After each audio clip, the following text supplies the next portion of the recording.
patriots from sea to shining sea. It's time to sing of Trump crushing the socialist spree.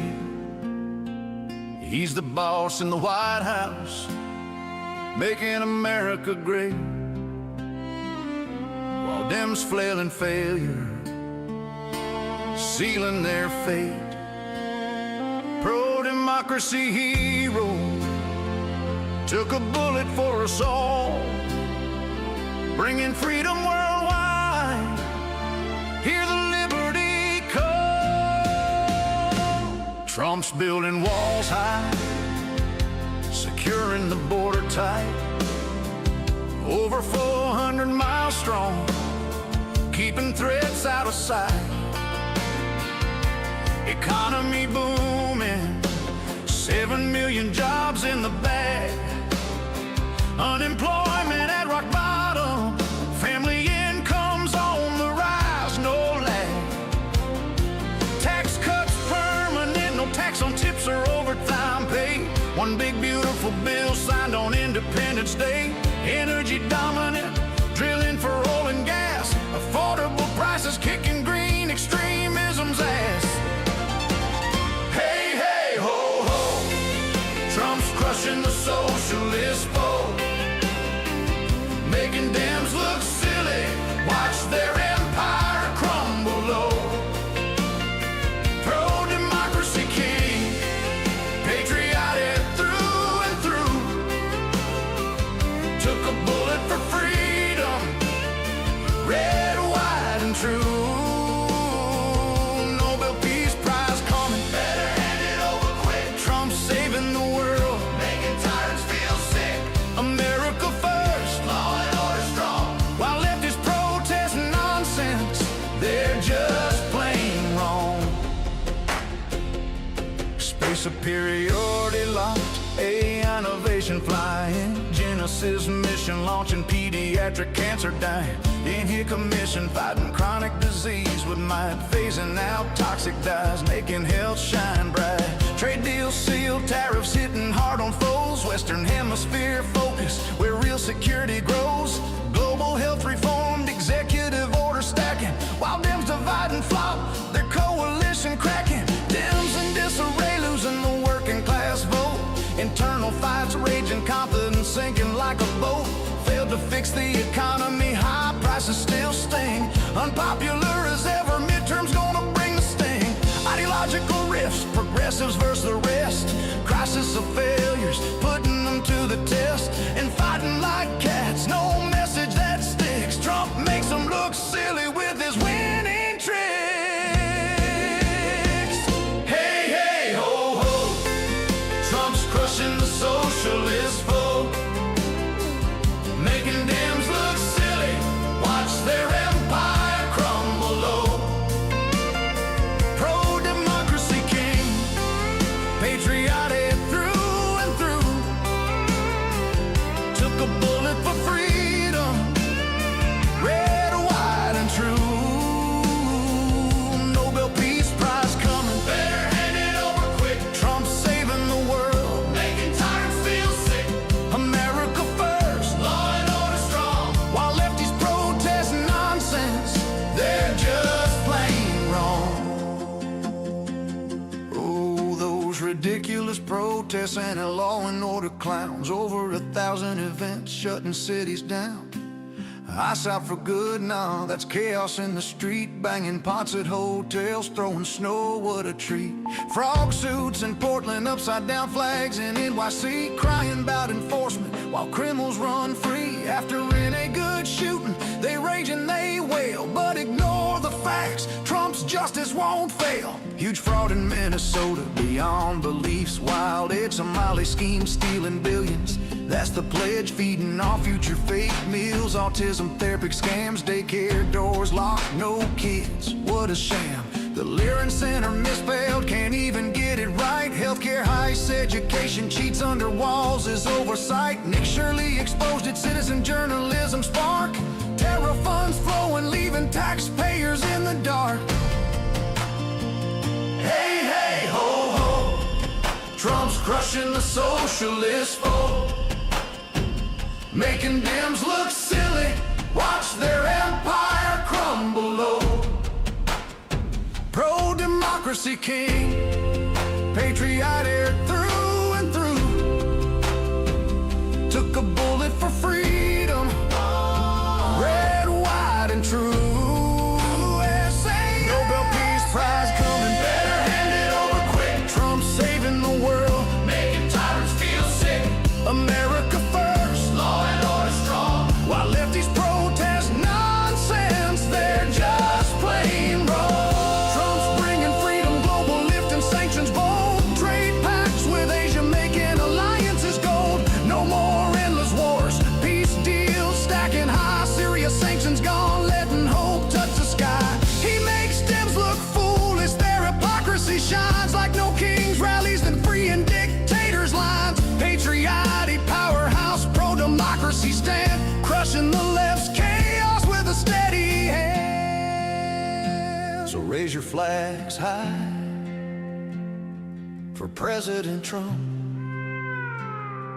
our guy, crushing the damn socialists, turning the tide. He took a bullet for us, stood tall and true, bringing freedom and justice.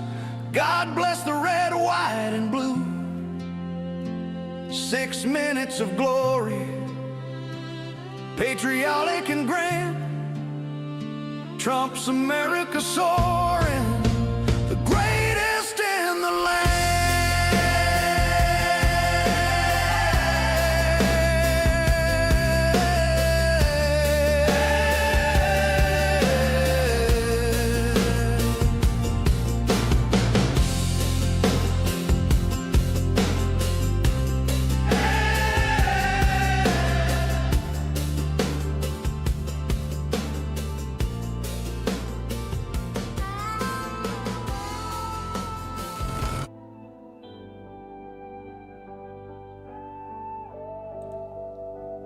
All right, hello everybody.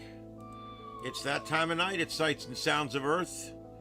I got home not too long ago, and I'm glad I was able to make it somewhat on time. Hey, Mama Kitty, she's so glad I'm home. All right, well, we're going to see what's going on out there in the big bad world. There is a lot of news to tell you guys tonight. First, right off the bat, we have got some pretty severe weather here moving into Chicago, and we're going to cover that first. This is not the worst weather I've ever seen, but we do have some pretty bad weather that's about to move through Chicagoland. So let's go ahead and go to the KLOT radar and see exactly what this looks like as it's coming in. Hello everybody, my name's Ian. This is Starship Adventures. I get right into the coverage sometimes. I don't even announce what the hell we're doing. This is the Sights and Sounds of Earth. My name's Ian, and I'm here with my co-host Mama Bleep, and she's like a big sack of potatoes that nobody's eating because they're all taking Ozempic. Okay, so it's okay, Mom. I was making a joke. It's okay. It's okay. You can go back to sleep on the console. All right, there you go. Her job is to sleep. Oh, look who showed up tonight. It's what's her face. My God, it hasn't been on the show 5 minutes and she showed up already. Go away, lady. Man, God, I hate that. Urgh. Anyway, I haven't even got everything turned on yet, guys. So this is just literally the starship sitting here in standby mode. Yep, Mama Bleep.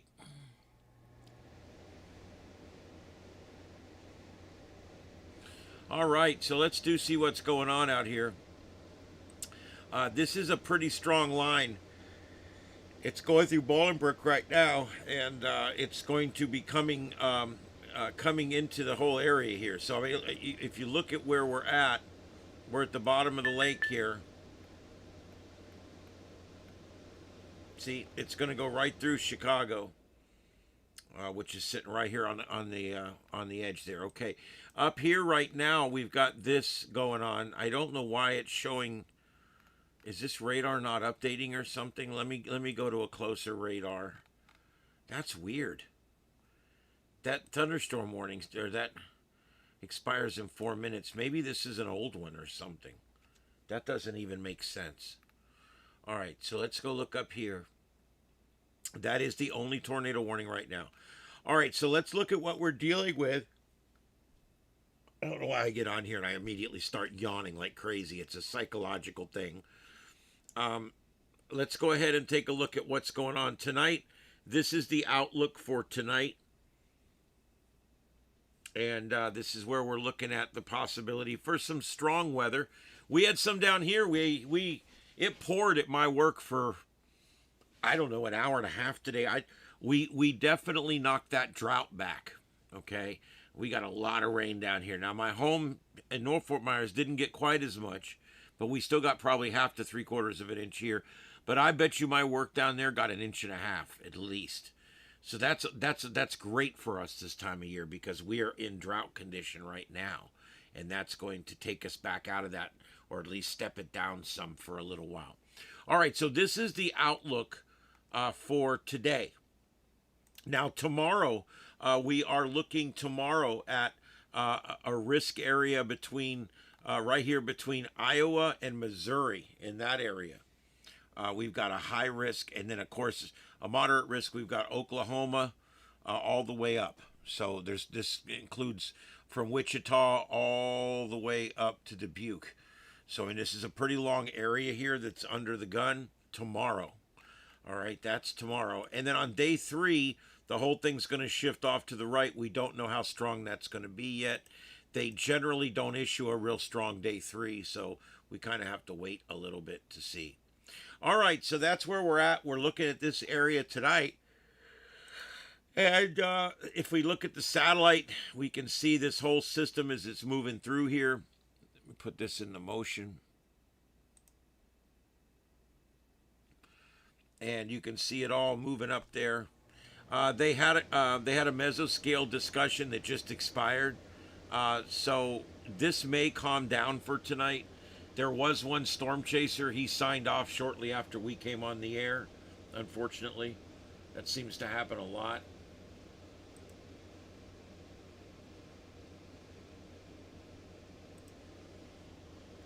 All right, and then let's go back. This is the composite radar. This shows you the whole area, a very broad view of the area. And you can see there as those expire. Oh, and Earl. Hold on.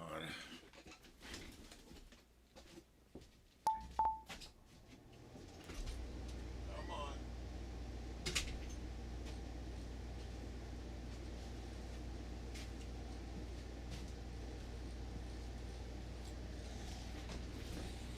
All right, that's it, Earl. All right, anyway. Oh my God. I hate these fucking cameras. I swear to God, what I'm gonna do is that's it, I've had it. I'm done with these fucking cameras. I have absolutely fucking had it with these cameras. I don't normally get this freaking mad, but I have had it with these goddamn cameras.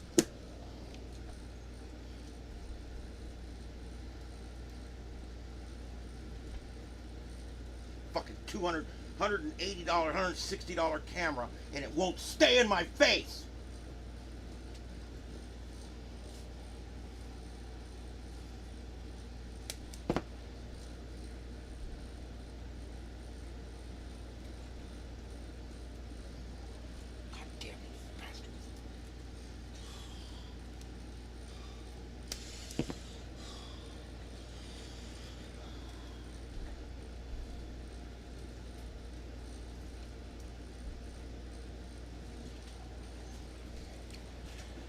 There. Now I can't move anymore. Oh man, that makes me mad.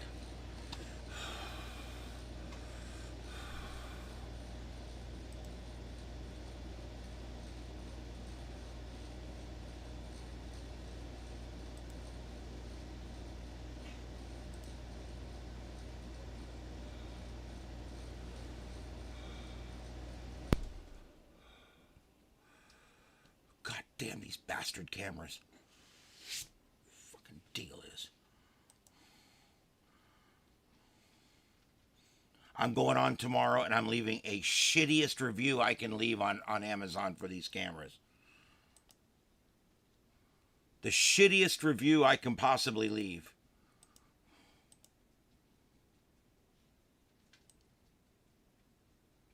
Yeah, move around now, you little bitch.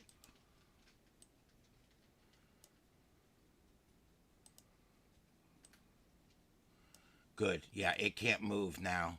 So I'm going to set it on preset 1 so it won't even try. And we'll just let it go. And now if it tries to track and follow me all over the place, it can't do it. Why would it do that when the program where I choose to do that is not even turned on? God, that just infuriates me.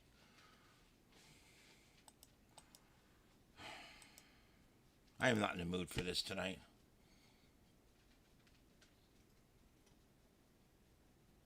I just wrapped tape all around it. I just $160, $70 camera, and I just literally wrapped tape all around it so it can't move anymore because I'm done with it. And I'm going to do them both. And I really wanted the pan tilt zoom, but I'm going to have to buy another camera with pan tilt zoom because I cannot deal with shit that won't stop. It's not supposed to do that unless you tell it to do that. But it just decides, hey, I'm going to follow him all over the frickin' place. What kind of bullshit is that?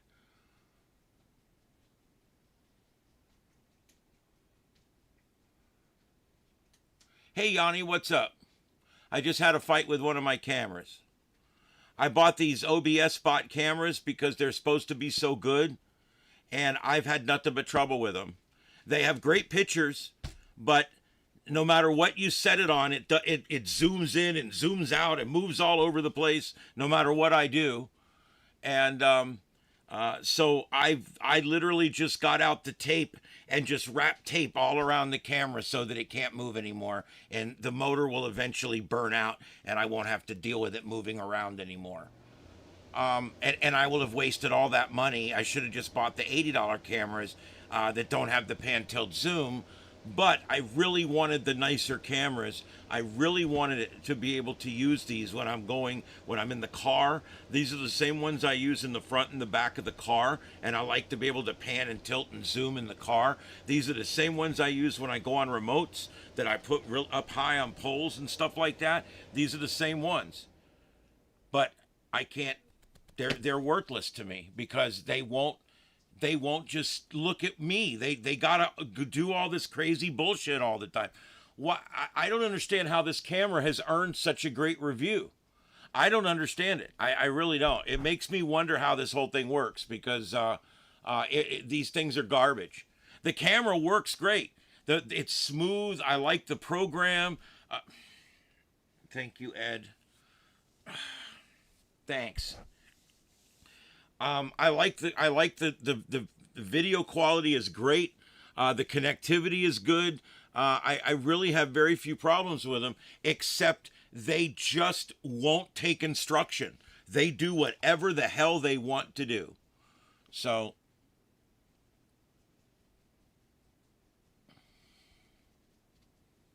whatever. I don't know. I'm going to go through the news and then I'm going to sign off. This has really upset me. Ed, please go away. Can you please go away, dude? Please go over there. I get so mad at stuff like that. Please go away. Oh, God, they're going to fight now. Whatever. I'm done with this whole frickin' day.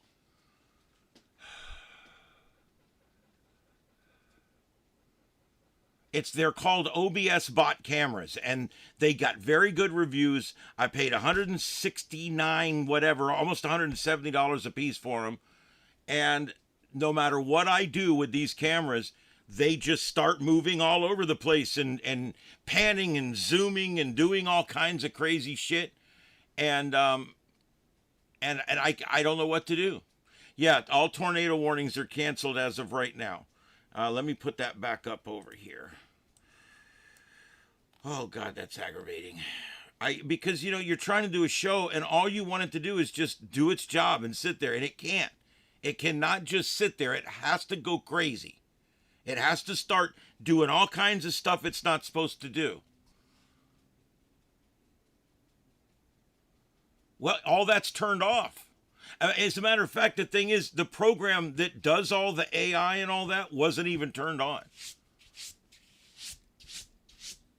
I mean, so I would have to turn the program on and then turn that on. I don't understand it. I'm sorry. I'm just aggravated. It really upsets me when I'm trying to do a quality show here and I go out and spend all this money on this equipment and it's garbage. It's just junk. Um,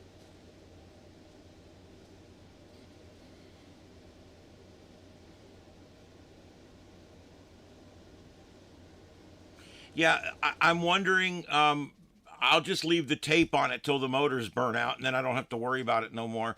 I would like to see if maybe in the morning when I get up, um, maybe I'll pull up the thing and I'll see if there's some way that I can disable all that stuff or something. I don't know. Whatever.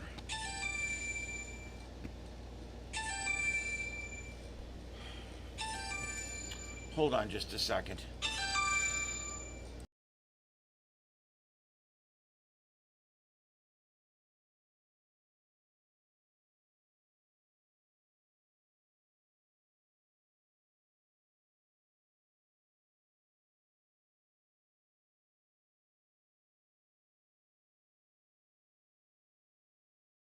Sorry, I've had an interesting day. It's been crazy. My mother's been sitting over there without electricity for 4 hours because we're on an electrical co-op that's fairly incompetent. Um, I understand electric cooperatives and I understand why they were there. They're kind of like unions. There was a time and a place where they were very important and they were needed for safety and needed to get things where it needed to be and this and that. But those days have come and gone now. All right. And our electric cooperative here puts us at such an amazing disadvantage. Places on Florida Power and Light get their power back 5 days, 3 days after a hurricane. We're always 10, 15 days after a hurricane before we get our power back. 3 hurricanes in a row, 10, 15 days. Actually, 6 hurricanes in 15 years. And every single one of them 10 to 15 days. And all people down on the beach getting their power back before we do. It's just absolutely crazy. And it's because we're on an electric cooperative. Most of the county is on Florida Power and Light. And so or we call it Florida Flicker and Flash. So it's kind of messed up. So because I'm on this electric cooperative, I pay about the same for power, give or take a little bit. But it takes a lot longer to get our electric back on after a storm. Yeah, a co-op is a great thing to say, hey, it's a really cool thing. Yep, and it's really cool until you need it. Our electric co-op decided 5 years ago they were shutting down their customer service department. They no longer have a customer service department. You do exactly what they tell you or they shut off the power. We shut off the power. You not follow rules, shut off the power. That's half Japanese, half German, if you're wondering. And yeah, they do. Where's your papers? We shut off the power. Um, I have 3 generators. I have a 3.8, 5.0, 5,000 watt, and I have a 7800 that runs the whole house.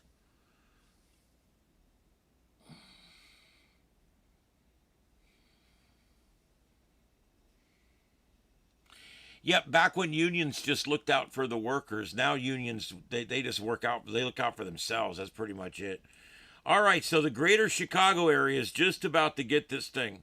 It's rolling into downtown right now. However, it is under a severe thunderstorm warning, but no tornado warnings at this time. And that's where we're at right now. This whole area is lessening. I think we're definitely reaching a weakening phase right here in this whole storm. and so we're going to keep an eye on it, but not a big a deal as it was. I don't know what they're talking about. This is the Artemis on back up on the upper left.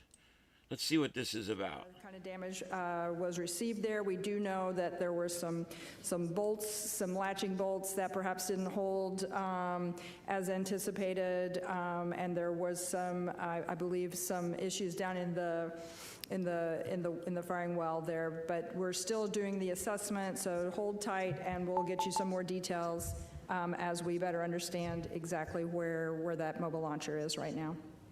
Okay, Philip. Hi, Philip Sloss. I guess a quick follow-up with Lori about the mobile launcher. After the first launch, there was a pneumatic leak.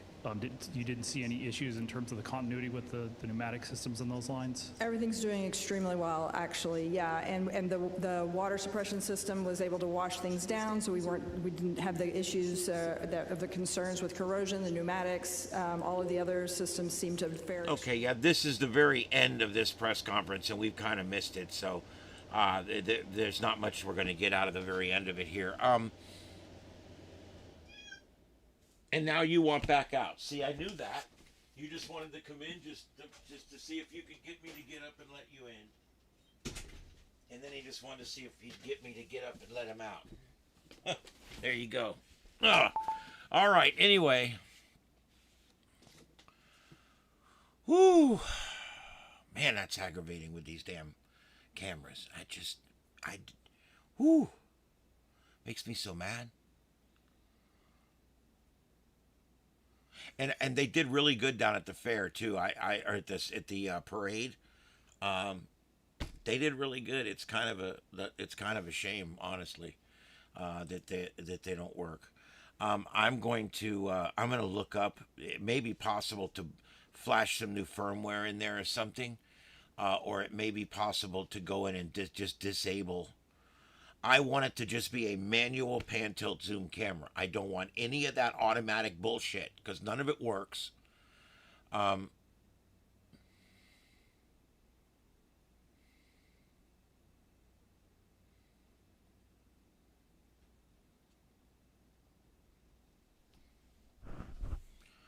all right. Anyway. There we go. So let's see what else is going on. I'm down a screen here. I don't really have anything to put on there. Let me see what else I got here.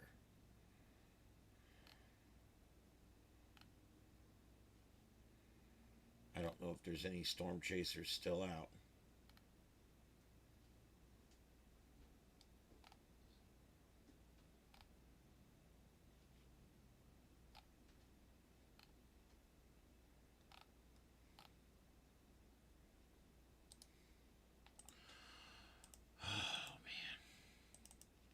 My stomach is killing me right now. I stopped and got Taco Bell on the way home because I didn't have time to even fix me anything to eat. I sat here and threw it down my stomach, and it's like it's like a rock sitting in there.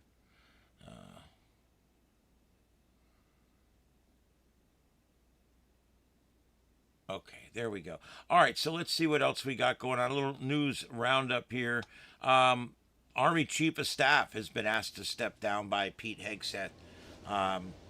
There's some movement going on within the administration. I think they're still trying to get rid of people that are not on board with the administration. This happens a lot. You'll get people that you'll find are kind of working against you, or maybe ones that aren't doing a great job. You know, Kristi Noem, and now today the other one. Pam Bondi. I don't know. Neither one of them I thought were doing a good job. And so they're both assigned to other things now, and they're going to put other people in those positions. I don't know what to say about it because I don't know anything about it. That's the problem with this. These talking heads sit around all day long and talk about this stuff. But the truth is we don't know anything. We don't know exactly what happened or who pissed who off or what. Does it matter? We're never going to know. All right, so there we go.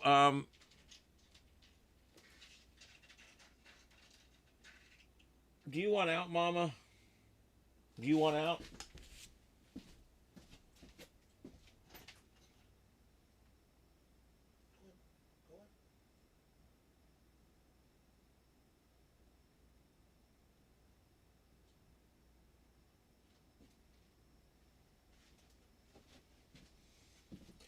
I'm sick of playing doormate. I just left the door open.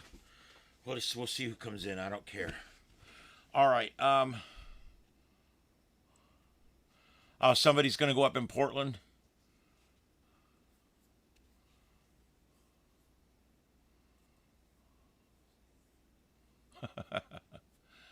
Yeah.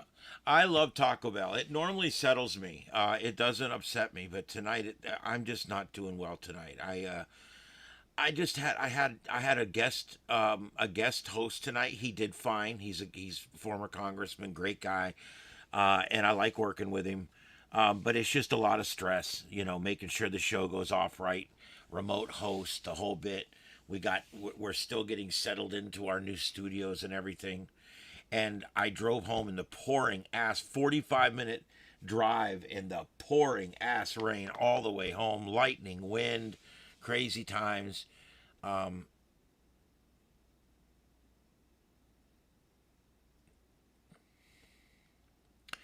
there you go. I don't know how good that sticker is or whatever. Like, guys, I haven't bought all this stuff yet. That's why I'm keeping it small and I'm taking it slow. I'm buying a few of these items this week myself to see what the quality is. I'm just putting it out there. I would like to sample each thing. Maybe not every single shirt, but at least one of each kind of thing to make sure that because quality to me is important. It's not going to be high quality stuff, but it also can't be shit either. Yeah, no, humor does help. I will admit humor helps quite a bit. Yeah, we can do bigger stickers. We can do whatever you guys want. Like I said, I'm starting kind of slow there. The membership thing went easy. I got that going and I set it as low as I could set it and I pressed go and you guys did the rest. But now I got to come up with a little bit of extra content for you guys. We're going to do that Zoom meeting in a couple weeks. That's coming up. But I also, I'm going to do a couple of other things too. It's only fair. And, but I kept it cheap until I can actually put out, You shouldn't make promises until you can put out. It's always good advice, ladies. I'm kidding. Jeez, just come on. All right. Yes, sarcasm is great medicine.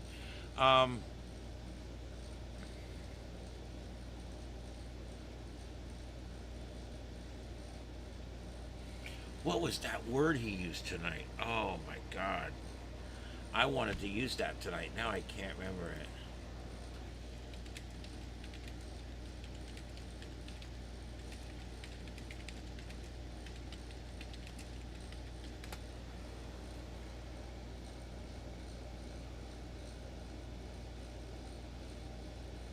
Oh, for Christ's sake. One of those damn nights, man.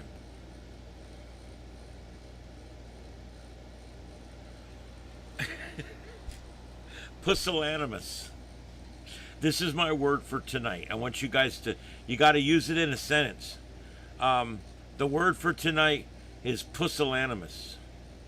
And it kind of sounds like puss, right?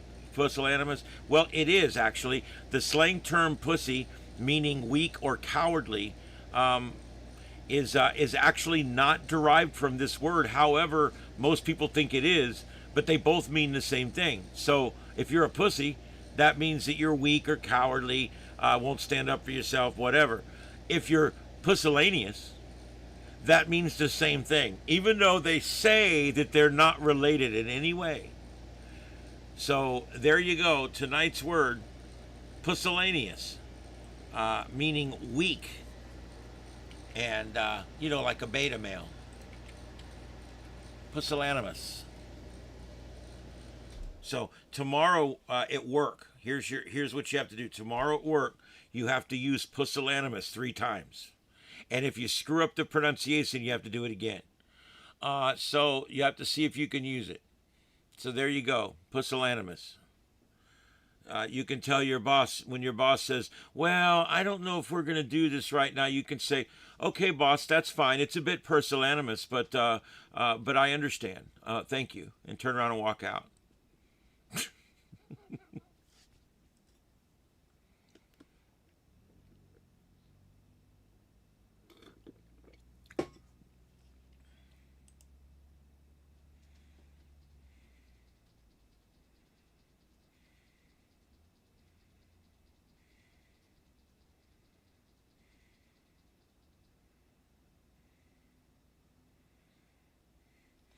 And also, don't get it mixed up with pusillanimous, which is a tiny spirit. They sound kind of the same, but one's pusillanimous and the other one is pusillanimous. So pusillanimous is the one you want. Yeah.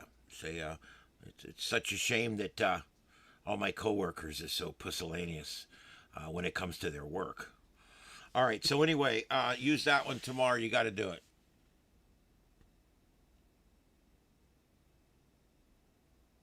A direct trip to HR. Yeah, it probably is. Yeah. I mean, you don't want to say anything like, oh, don't get your pusillanimous up in an uproar, or anything like that. Oh, goodness.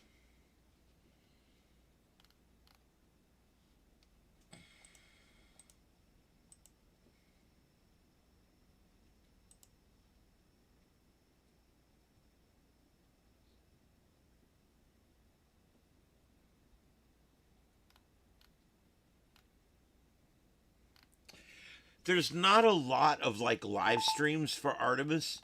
The upper left there is the stream coming out of NASA, and then the only other thing that I have is there's a couple of different websites like this one here, which is a composite of some different things. I may put something up tomorrow. I've been thinking about it.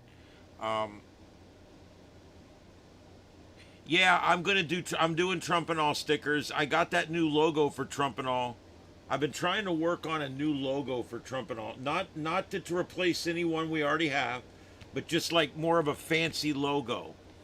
And I think I've got something here, but let me see if I can find it real quick.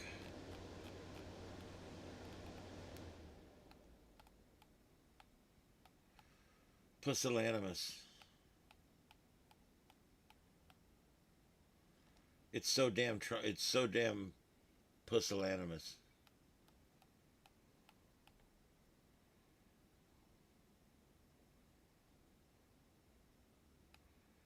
Yeah, see this, I think.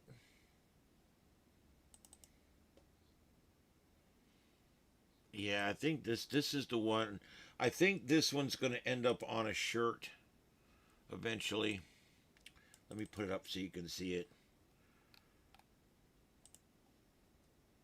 I like this one. Do you guys like this one? I kind of like that one. It's kind of like, why won't this thing zoom out, for God's sake?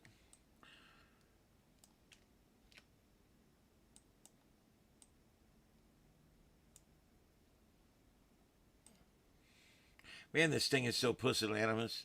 All right, so how about that? That's what we're looking at there.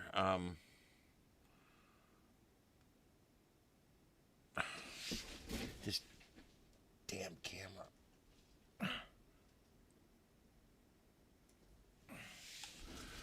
Anyway, that's the kind of the logo I'm looking at right there. That's one of the ones I'm looking at. There's a bunch of them. I kind of like that one. But you guys can let me know what you think. Maybe we'll put a few of them up one night and we'll vote on them.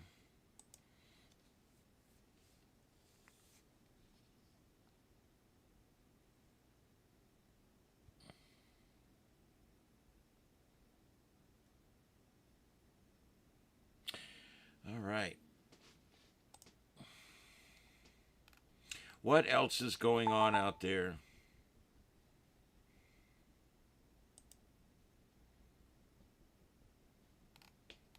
Kamala Harris trying to keep herself in the news. No surprise there.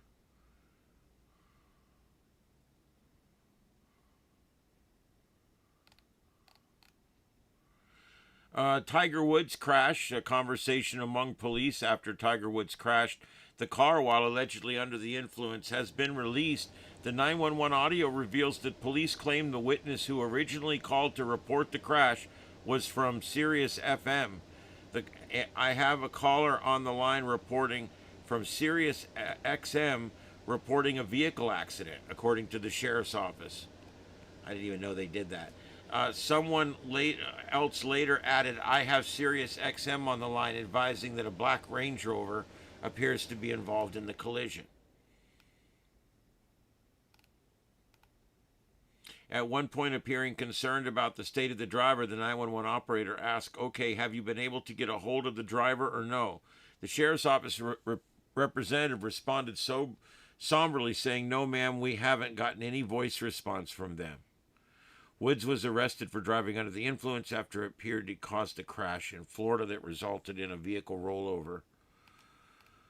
Oh, whatever.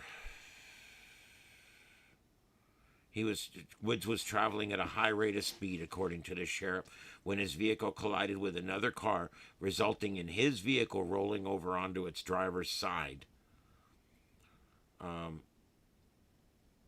apparently the two people in the car, including Woods, appeared to have exited through crawling out of the passenger side.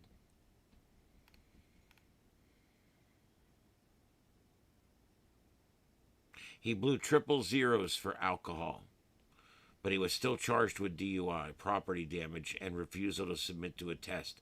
They tried to test for drugs. He would not submit to blood.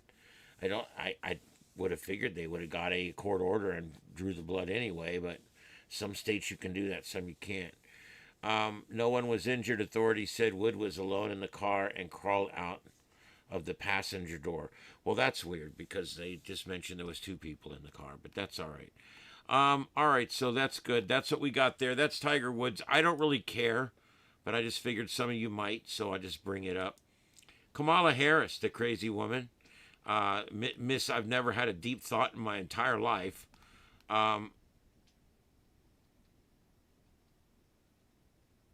Yeah, she's being ripped for some shit that she said.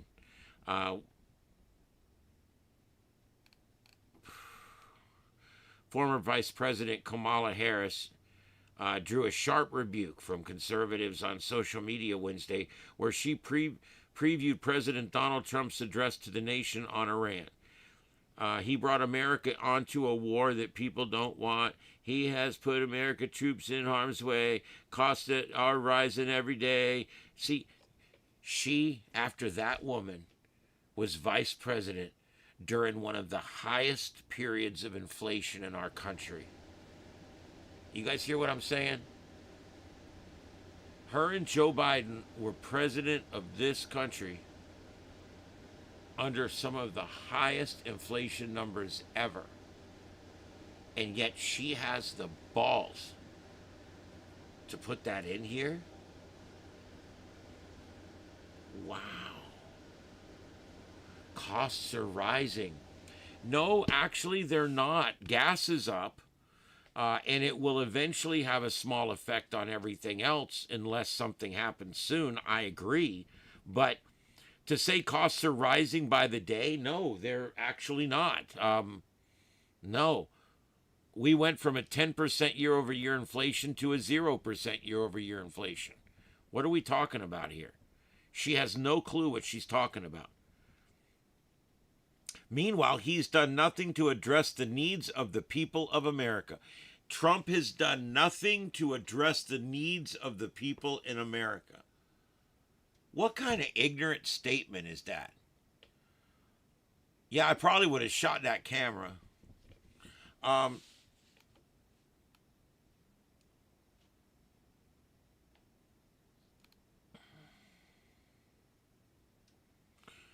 Oh my God. She's just trying to stay relevant because she's literally completely useless. And she thinks that she can be president. You know, she's one of these people that's not smart enough to understand that she's not smart. And she literally thinks that she's qualified to be president of the United States. And she was never qualified to be any of the jobs she's already held. So, absolutely crazy when you think about it.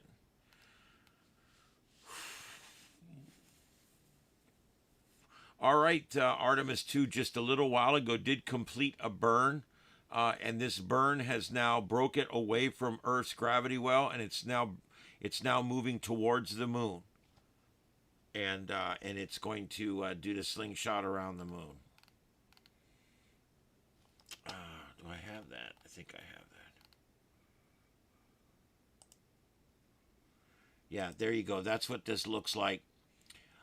They've gone around the Earth a couple times, and now we're over here.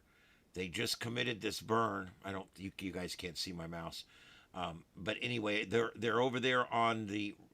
If you're looking at that picture, they're on the left side of the Earth right now, and they're right at that spot where they have to break away from the orbit of the Earth to make the figure 8 pattern to go around the backside of the moon. So that's where we're at right now. And then once we get around the backside of the moon, that's when we do the slingshot effect around the moon, and that gives us our free return trajectory back to Earth.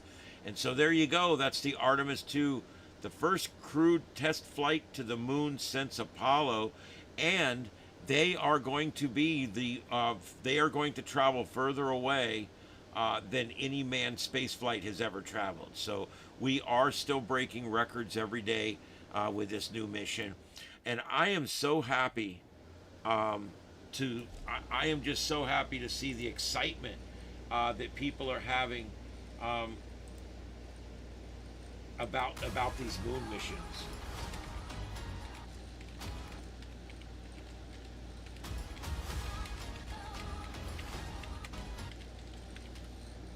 Oh, what in the F? God bless, I'm not having a good night here. Damn it, just do what I'm asking you to do.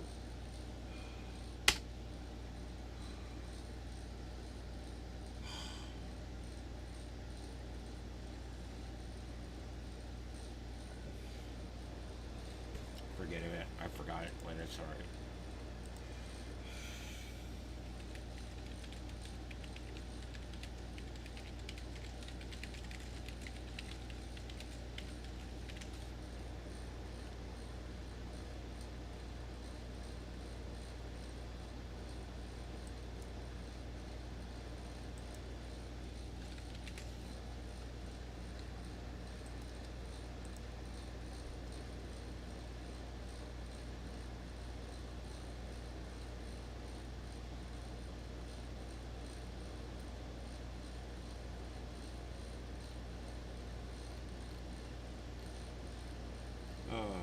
Shit.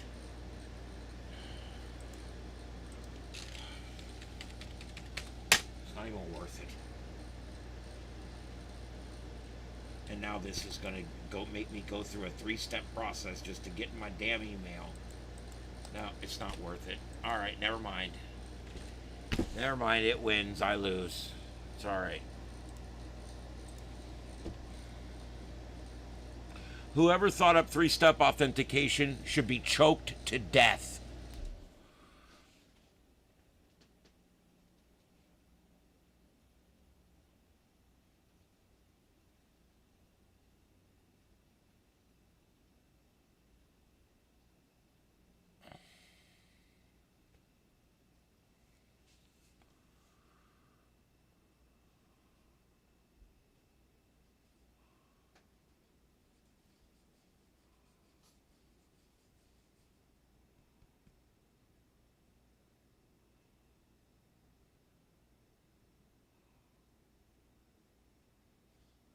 You know, Yanni, I don't know exactly what you're talking about there, but I will tell you this.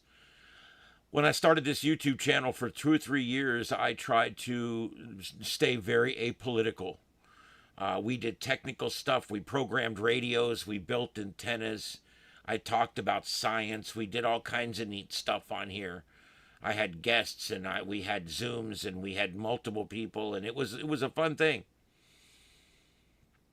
But I could not break out of the shell, so I decided to start doing breaking news. And so for a year I did breaking news. I couldn't quite break out of the shell. And what I slowly realized was, and what I totally realized the day that Charlie Kirk was shot and killed, what I realized was I need to start being me. I need to quit pretending to be this person that's apolitical. I need to stop doing that. I need to right now, I need to just be me, and just absolutely be me. And that's what I've done ever since the day Charlie Kirk was shot. I have done nothing but just be me. I no longer censor myself. If I feel like something's bullshit, I say it's bullshit. Yeah, I know, the churchy channel. This is another thing that gets me is all these people, man. They put up these streams and then it's like 20 minutes later it's done. It's just they're gone already. YouTube is becoming short attention span theater. It really is.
Jesus.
Bit homophobic.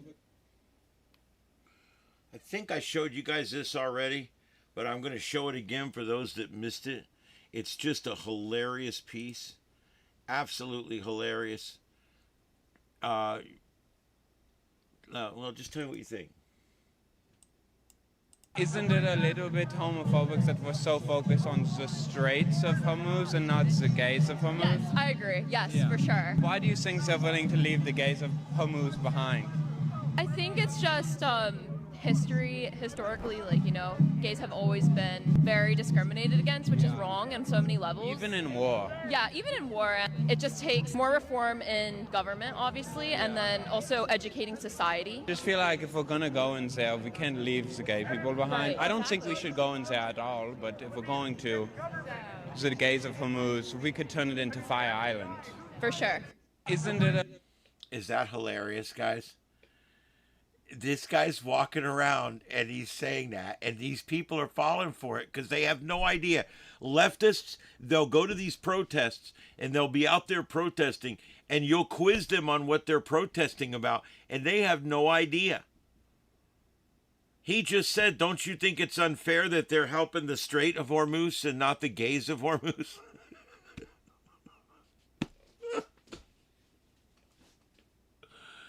Oh, that's so good.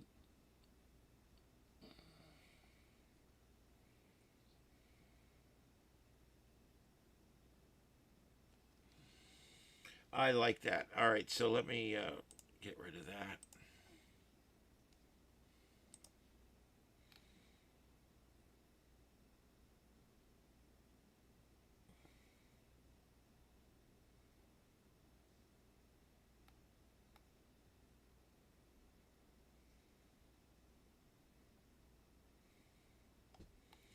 That's weird.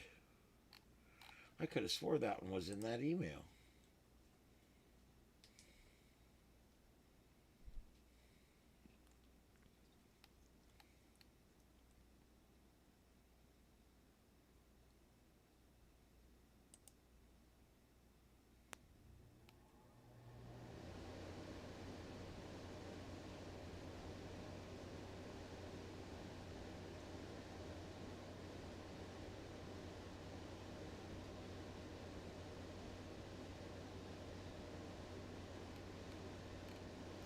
Incredible. Oh well, I guess I'll give up again. I thought I could figure this out.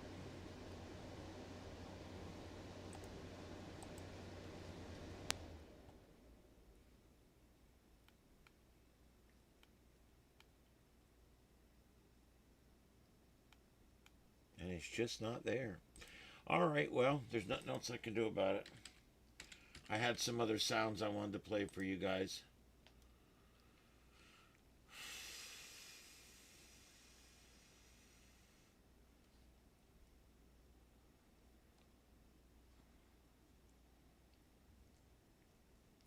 Oh, well.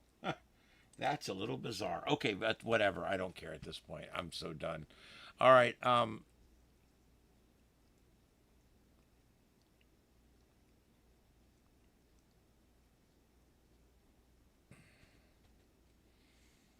I guess dispatch. I'm not even sure how I'm going to do it yet. I have put some thought into it, though. Yes, I'm going to...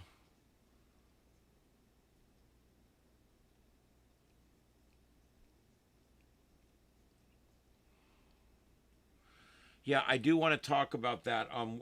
The seismic report. We do have what happened in California today. There was a bit of an earthquake in California, and it was, there we go, it was a 4.6 off the coast of California that happened just a little while ago. It did shake, rattle, and roll. Hey, Daddy Kitty. Mama, why do you have to be so nasty? Mama, watch your mouth. I'm on the air. Jeez.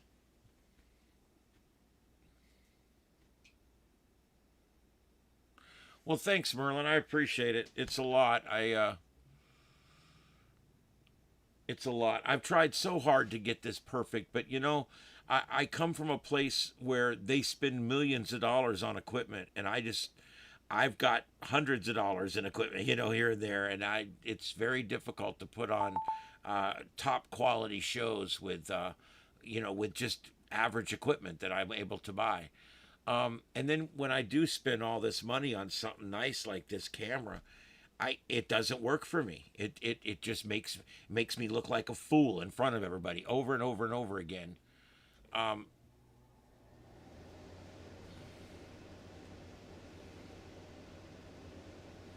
Yes, that scene. Just so you guys know, you're talking about the Great California Quake?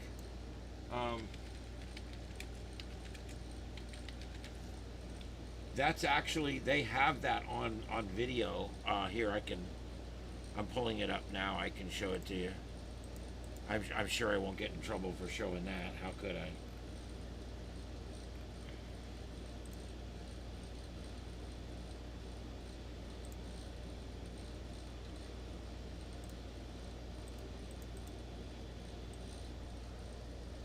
I do seem to get in trouble for everything, but that's all right.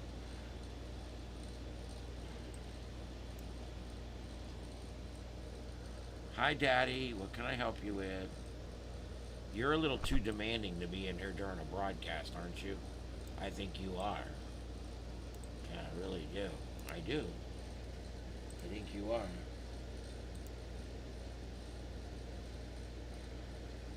It's about homecoming. It is a journey by theft and strength, guile and speed. Out around first to the far island of San. To their first world title since 1974. The giant dugout full of long faces all weekend. Running between him and Clark.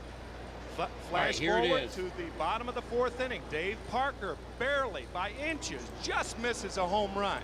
Candy Maldonado with the hesitation, allowing Jose Canseco to score, and he fails to get Dave Parker at second base, so the Oakland A's take... Here it is. I'll tell you what, we're having an earth. Did you hear him yell, earthquake? Daddy, you're going to have to take a 10-8.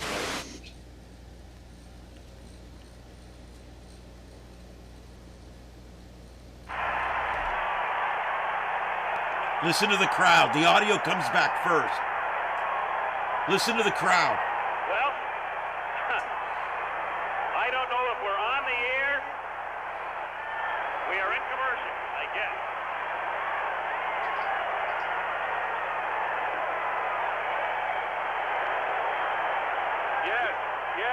We hear you. I guess I don't hear a thing. I guess Dave Parker. Well, I don't know if we're on the air or not, and I'm not sure I care at this particular moment, but we are. Well, folks, that's the greatest open in the history of television, bar none. Yes, it certainly did. We're still here. We are still, as we can tell, on the air, and I guess you are hearing us, even though we have no picture and no return audio, and we will be back, we hope, from San Francisco in just a moment. That's As It Happened, guys.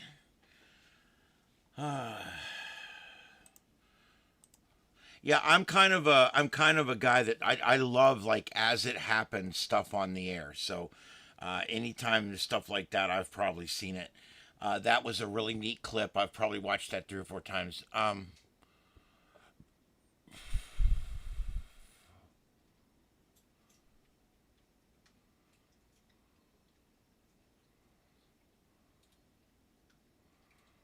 All right, well, we'll go ahead and do this. I'll try to save it on this end too. All right, guys, what we're going to do, this is something that Dispatch and I have been wanting to do. We got a good crowd in here tonight, and I got a Portland live feed. I'll get that put up. But what I want to do is I want you guys to think about this and formulate your answer. And I want you to post in my prediction, or however you want to do it. But I want you to put in what you think is going to happen between now and the end of the year. It doesn't have to be about a specific thing. You could make the prediction that acid rain is going to come back. You could make the prediction that so-and-so's going to win the Super Bowl. I don't care. Well, that wouldn't work, but you know what I mean. I don't care what your prediction is.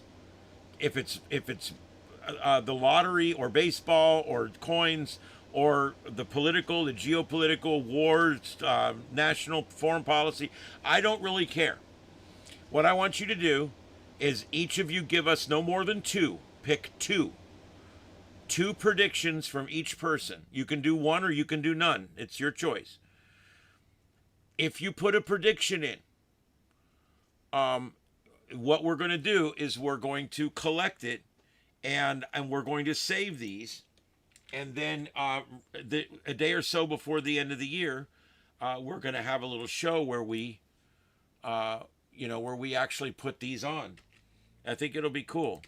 So what I'm copying down, your screen name and then your prediction. I just got yours, Golden Eagle. But yeah, you guys can throw that in there, and yeah, we will. We're just gonna look. It's not for money or prizes. It's just for the hell of it. But I think it would be really cool for us to to see how everybody is at the end of the period. See what happened. It's 9 months. What do you think's going to happen in 9 months? And then throw it in there, and we'll save it. Why is this not working? Jesus God. This thing is tasking me tonight like you would not believe.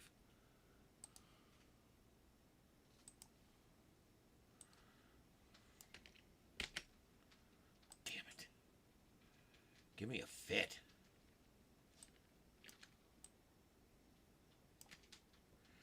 Oh, here we go. It's Portland, ladies and gentlemen. It's Portland. Upright format, of course. I'm sorry, but if you use upright format, you suck. I said it. All right, so what do we got tonight? We got a dinosaur with a head sticking out of his neck. And he's got the everybody but straight white male flag. And that's the all acceptance, all inclusive, unless you're straight and white flag. And hi, Daddy. Say hi to everybody. Say hi, everybody. This is my stroke kitty. My special needs kitty. There you go. Yeah, if you want to make a prediction that will play back here in January 27, just make it. And okay, I got that sanguine. I got that one.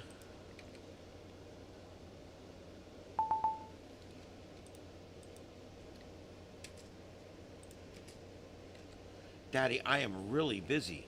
I don't know if you've noticed the broadcast going on.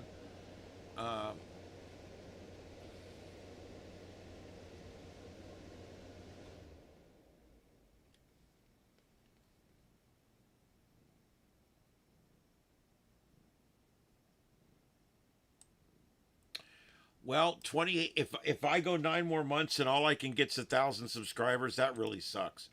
But I will tell you, I have been stuck in a rut for just a little while here.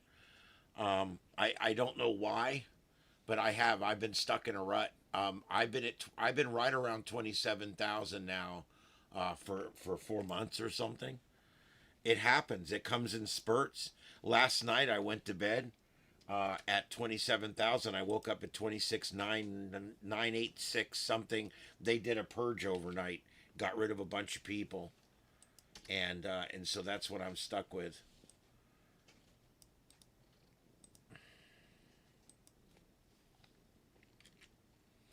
Okay, I got that one.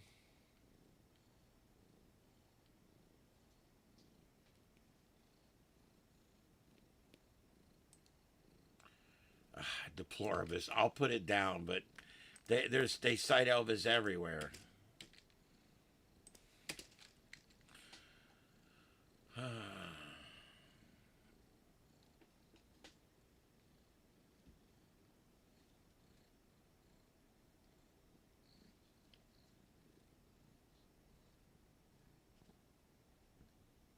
Yeah, he's a sweet cat.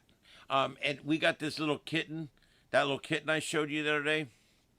Well, I got that kitten. They came out this morning, and I sat there and I pet their mother, which is the one I got to catch to go get fixed.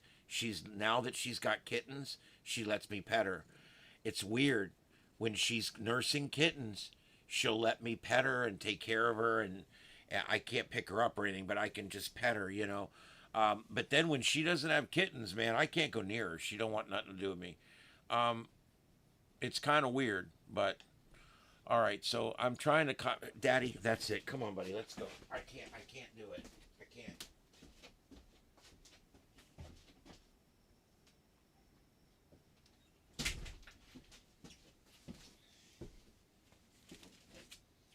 The problem with Daddy Kitty is he is insatiable. I could scratch him until all his hair comes out and he'll want more. And he gets hair everywhere, and he's insatiable. And the moment I stop petting him, he starts rolling on my mouse hand as I'm trying to do the show. Yeah, well, we're gonna get her fixed. She's had a couple of single kittens before, and she's just completely feral. But now I'm touching her and everything, so I'm hoping to get her fixed. I've got a program here in town I work through, and I'm wanting to get her fixed. Yeah, they do. He's cuddly, he's great, but he's a mess. I mean, he's just everywhere. The hair flying everywhere, and like I said, he is completely insatiable. All right, I think, Dispatch, what we'll do is we'll do this. If you remind me again, we'll do it again maybe for the next couple nights. All right? And that way we can get everybody. I've been copying them down as I see them.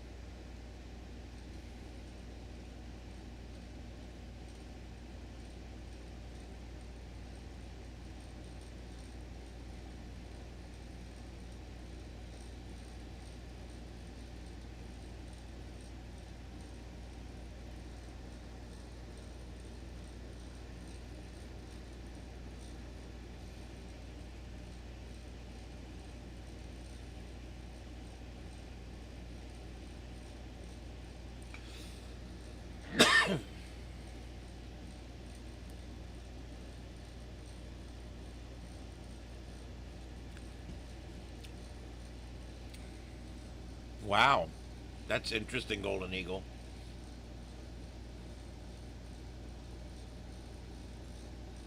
Yep, if there's any more predictions, put them in. We're going to ask again tomorrow night as well. Just put my prediction and type it in there. It can be about anything. I don't care.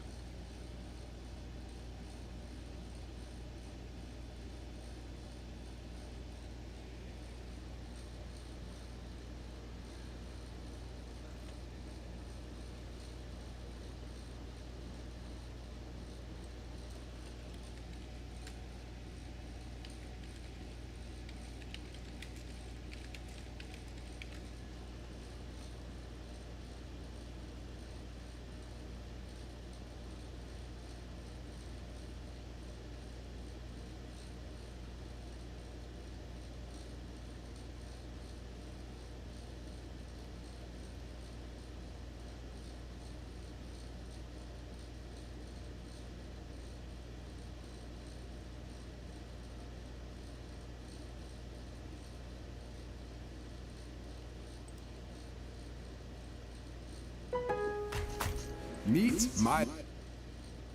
No, I will not meet Milo. Ah.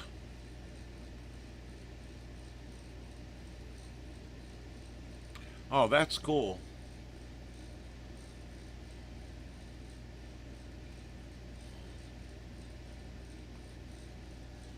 Okay, Josh just made a prediction there. I got that one. A lower than normal hurricane season.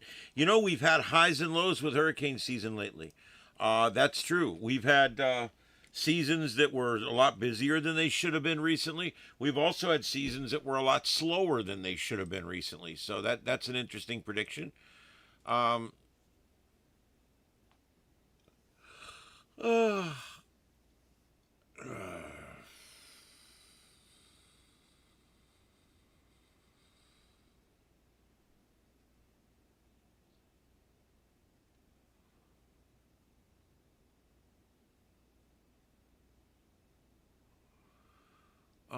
I don't know about that one. Something is familiar about a lake level dropping or something, but I don't remember what it is. I yelled, oh. Yeah, we were talking about live TV stations getting earthquakes.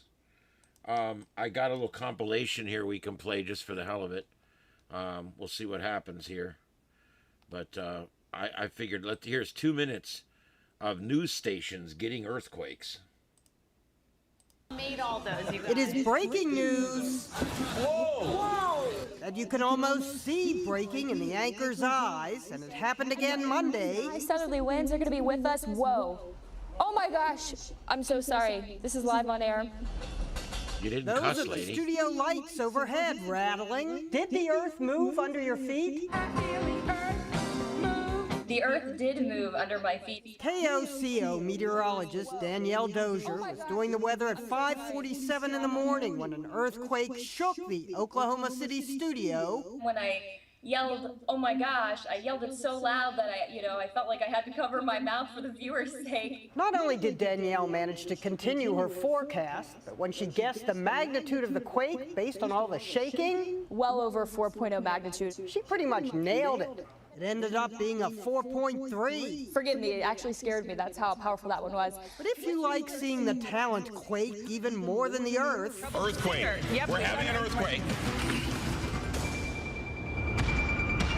You only have to go back about 3 months when KTLA's morning anchors hit the deck in Los Angeles. It appears to have stopped. Chris Schauble and Megan Henderson were probably smart to take cover. Even if those macho South American anchors keep yakking right through earthquakes. We've got stuff kind of here falling. We've got some But it turns out Chris didn't really have to hide under the desk from the earthquake, but rather from all the aftershocks of teasing that he had to endure. Comedians made jokes. This just in, I want my mommy. Jimmy Fallon dedicated a little dance to the anchor team. Yeah, but Jimmy Fallon's an asshole, so there's nothing new there.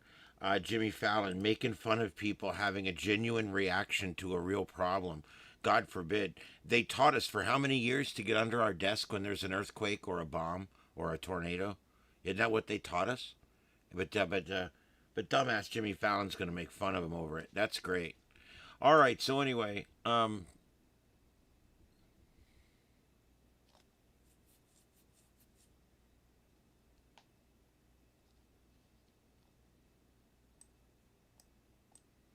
that's an interesting Yosemite Park. That's an interesting one. I'll put that one in there.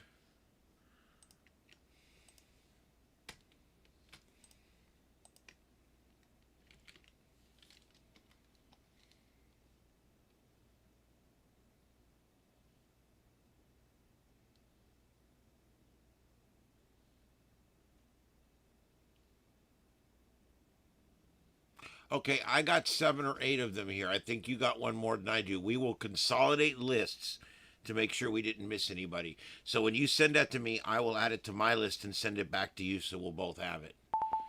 Well, Deploribus has one there. I got that one.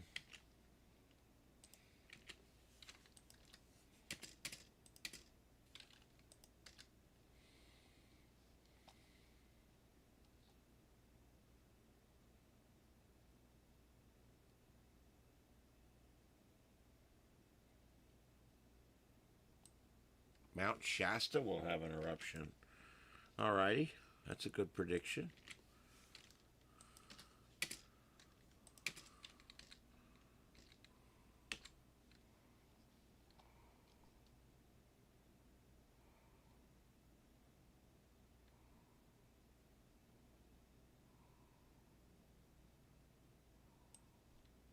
An unusually cool summer.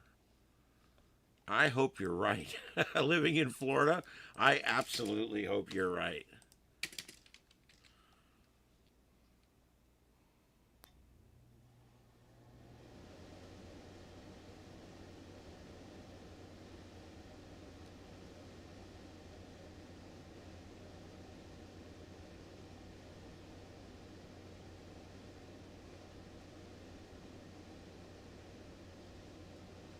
Siesta Key. I haven't been there in a while. My memories are good, though. I don't know much about it.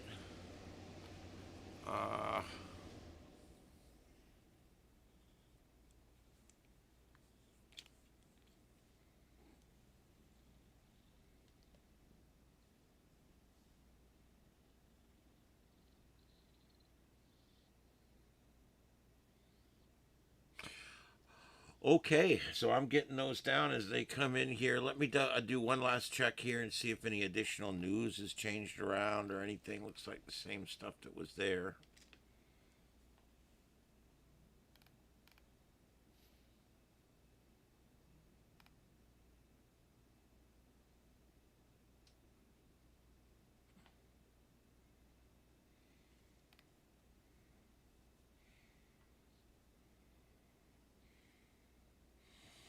Looks like Trump saved the taxpayers another $1 billion in fraud.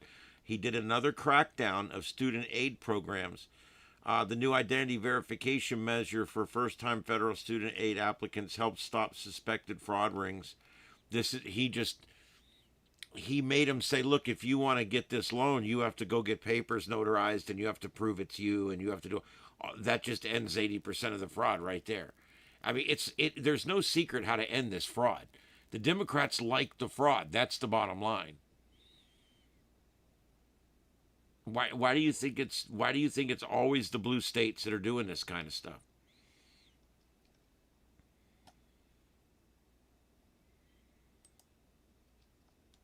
Anybody and their mother was just filling out the forms and getting money from the federal government. It's just ridiculous.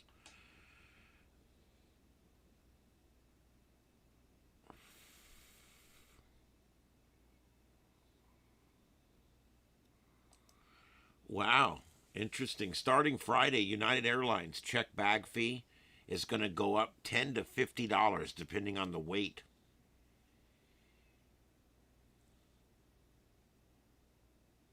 First and second checked bag fee raises $10 third bag fee jumps now from $20 to $50. And that's if you purchase it with the ticket.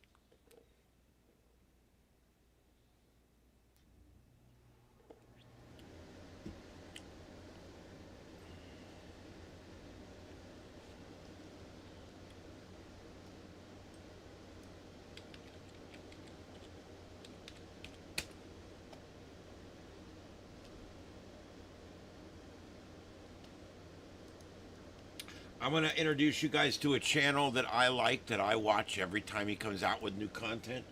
You know, as a content creator myself, there is certain kinds of content I like. And as you guys know, I watch a lot of First Amendment auditing, Second Amendment auditing, Fourth Amendment. I watch a lot of the constitutional stuff, people stress testing the Constitution and things like that. There's also, I like adventure stuff. And one of the ones I watch is called Ghost Town Living.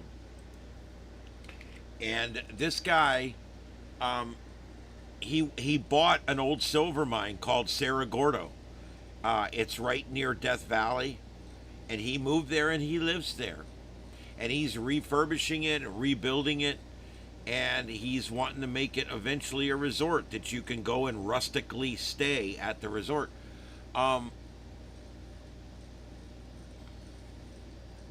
Speaking of square nails, they had a building burned down. He wanted to put it back as close to the way it was as he could, so they rough cut natural lumber from the area, and then they went and dug all the nails out, and they put it back up with the same nails it had in it. I thought that was cool. But this is all that Ghost Town Living. It's a place called Cerro Gordo, and this guy is really cool.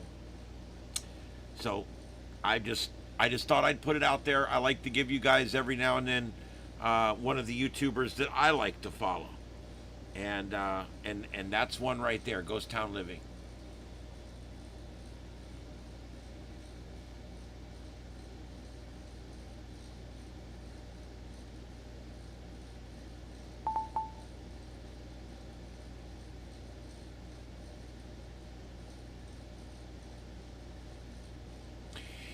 He got the elevator shaft working, and they got it all working, and he lets himself all the way down to the bottom of that mine. His silver YouTube plaque is hanging down on the lowest level of the mine.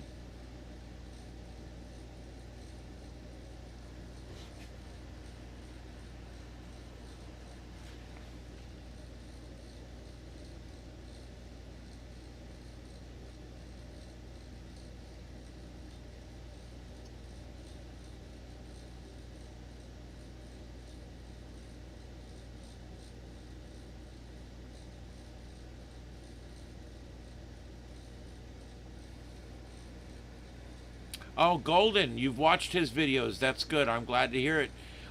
Isn't he good? I like him. He seems like a genuine man. I like his style, and he does a great job on YouTube. He's a great content provider. Yeah, so there you go. He generally has someone there with him that either stays topside or goes down, but he does. I remember one time he did go down in the one mine by himself, but it wasn't the big one.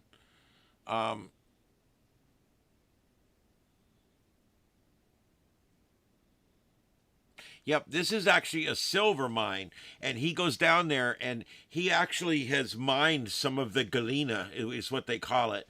It's the material, like the crystalline material that the silver is actually intertwined with. And he actually mined, went down there and got pieces of galena, and then they trucked that out of the mine, and he flew across the country and shipped the rocks. And he met this guy, and they smelted a bunch of it, and he made some things that he gave away on his channel, which I thought was really cool. But it's amazing. An entire suitcase of galena makes about like an ounce of silver. It's not even that, I don't think. It takes a lot for very little.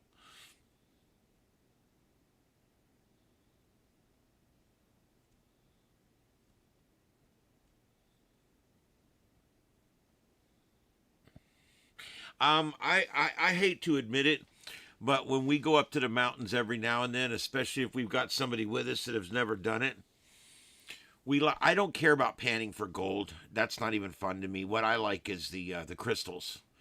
I like to get the buckets and sift the buckets out and get all those big crystals out of there. I love it. Rubies and garnets and amethysts and smoke quartz and rose quartz and quartz and tourmaline. I mean, I can't tell you how many minerals you can get out of those buckets of dirt from up there in the mountains. It's amazing.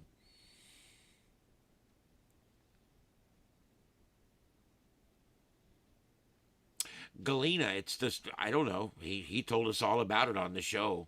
It's kind of a crystal formation they find down in the mine, on the walls in the mine.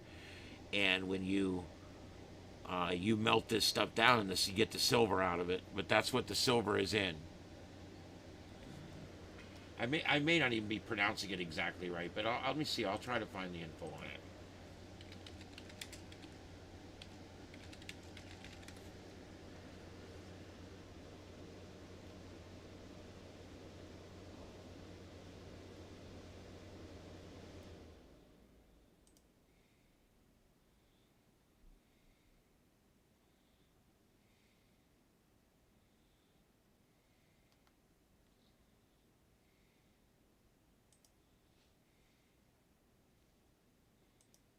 Point all the lead dust.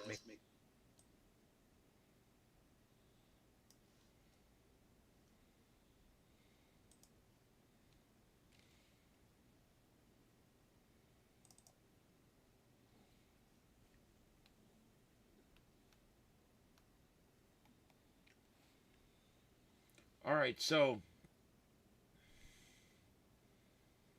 I was hoping he would show it. There we go. Hold on, let me get you right to here. All right, so here's the galena. These little pieces he's going to show you here. There, that's what it looks like. It's kind of like ugly quartz. It's kind of like polluted up old quartz. That's galena right there. And those little specks you see in there, that's the silver. The silver is in the galena. And it's spelled Galena. And it's like, it says silver lead sulfide. But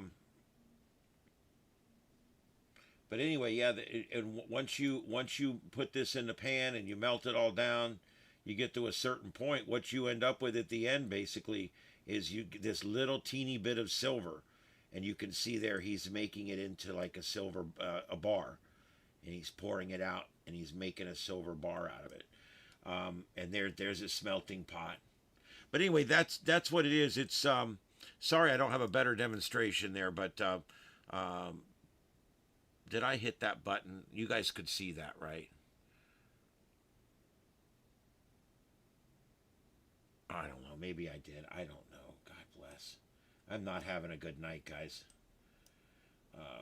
I have good days and bad days. Jesus. I don't know if I had the button on or not. So this is what it looks like. That's what galena looks like.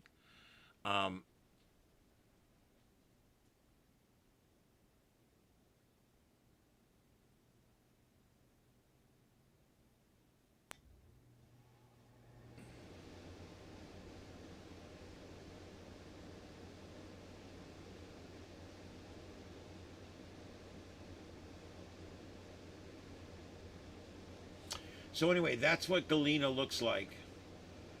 And you crush that down using a hammer. You would crush that down into little small pieces using a hammer.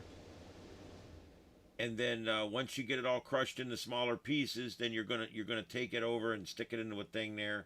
It's a whole process. And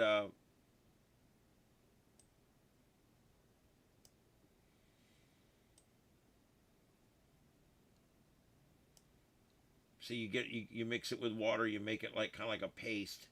That's galena and silver all mixed in a pan. And then of course you go through the whole process of separating it and then eventually smelting it. Whoever smelt it dealt it. Yeah. And the thing is, man, you don't get much out of it. I was very surprised. He brought like 3 big boxes of galena out there with him, and he literally ended up with almost like a little 1 ounce bar or something. It was like nothing. I was surprised, but he said, that's basically that's the problem that's why silver's worth so much, because it's not only hard to find, but it's hard to refine. So that's what gives silver a lot of its worth.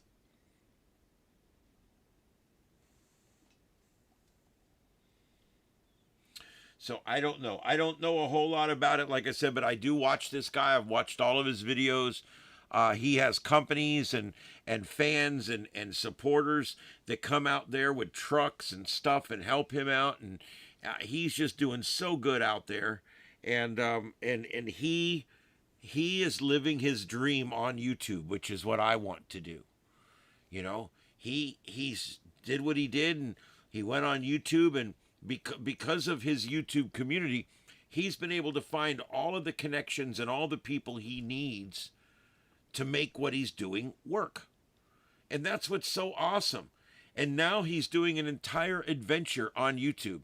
And what's great about that is because he's doing the adventure on YouTube, we get to go along. And it's saved for all posterity. I think that's important. That's something a lot of people don't think about. But when you have a channel and you put something up, as long as that channel stays up, I actually know of a couple cases where someone dies and the family goes and takes the channel down. That's probably the most disrespectful thing you could do.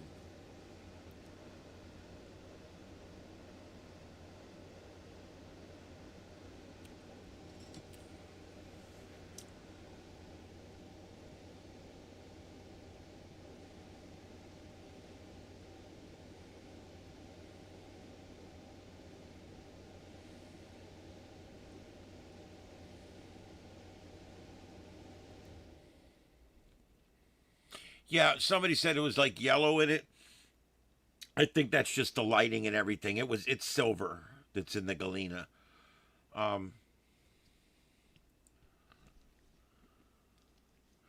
Okay, so that's that.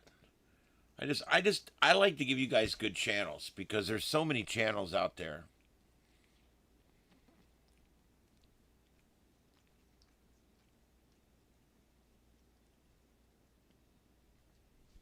Yeah, I think he's a smart guy. He doesn't, Uh-oh, what happened? That vehicle just slammed to a stop there in front of the ice facility, and now it's leaving again. Okay, so the dinosaur is now flying the everyone except straight white men flag, and he's also flying the bisexual flag. So apparently when he goes out at night, he don't care what he ends up with. That's cool, I guess. And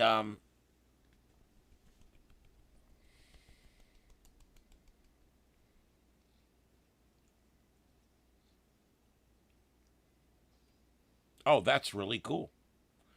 Josh, that's really neat. If you want to put the name of the channel, just put the @ put a space, and then just write the name of the channel, and everybody can figure it out. And that way, because I know sometimes it won't let you guys put the whole channel names in. But yeah, if it's something like that, I don't let people just promote other shows in my show. But if you let me know first, and it's not a show that competes with mine, I'm okay with it. Like this one here, we're interviewing vets. I think that's very important. I think it's very important to get these people's records down for all posterity. I think it's so important.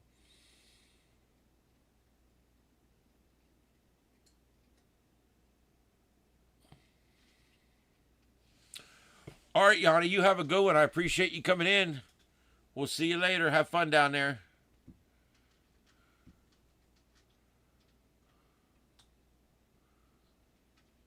Yeah, I think it's like, what, mid-morning down there or something. I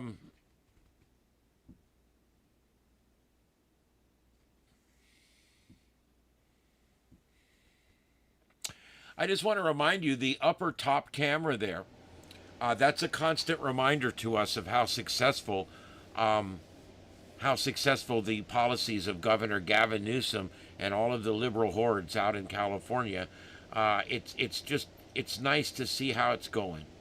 How is all that going? Looks like a lot of fun to me, don't it? Don't you want a vacation there? Look, there's 6 or 8 spots there to put tents. It's tent camping.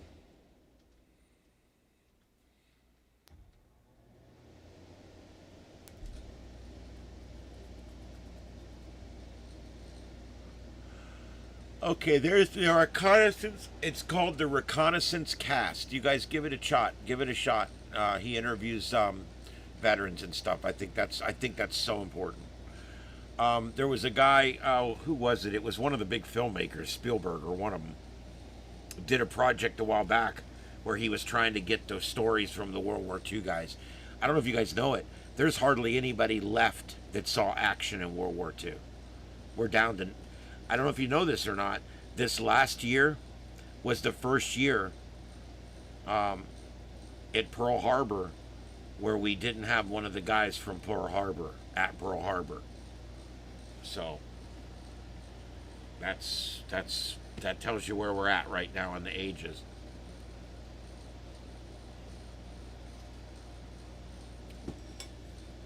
Yeah, Newsom, man.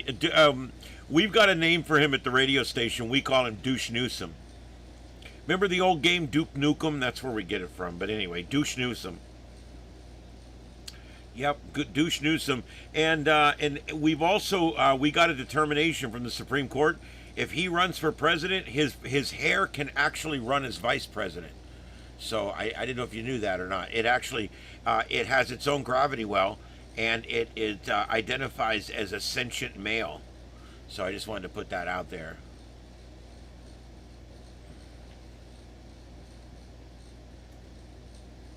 Yes, we are losing vets, and I certainly don't mind giving some props to people that are purposely out there trying to document the stories of these people before we lose them. Absolutely. As I tell everybody when it comes to YouTube, I'm not a competitor, I'm a cooperator. As long as you're not doing the same thing as me, the same time as me, let's cooperate. I've even considering starting like a network of channels. I've done this once before. I'm thinking seriously about a network of channels where we have 4 or 5 shows that come on every day.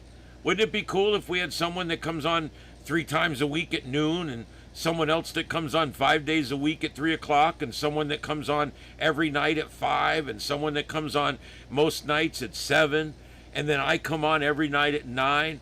It would be like a network, you know, where you would start filling time slots, and I think something like that could work. I really do. And then we all promote each other's shows. We all promote to the next show, and whoever has the last show would promote to tomorrow morning's show.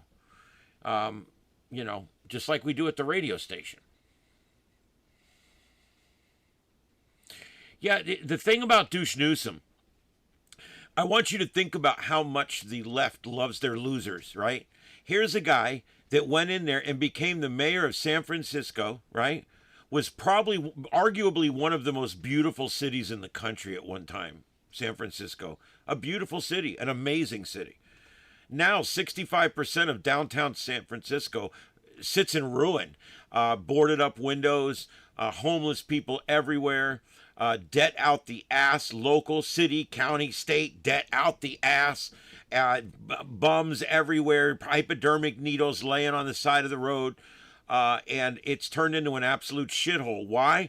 Because Gavin Newsom was the governor there, that's why. Because he was the mayor there, I'm sorry. And now he's the governor of the state, and now the whole state's doing the same thing. The whole state is literally going to shit.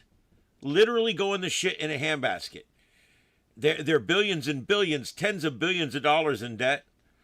And they've stopped building gas stations. They're just so like backward ass out there. They're going to, by God, they're going to force you to buy an electric car because they're not going to let them build any more gas stations. Newscum. Yep.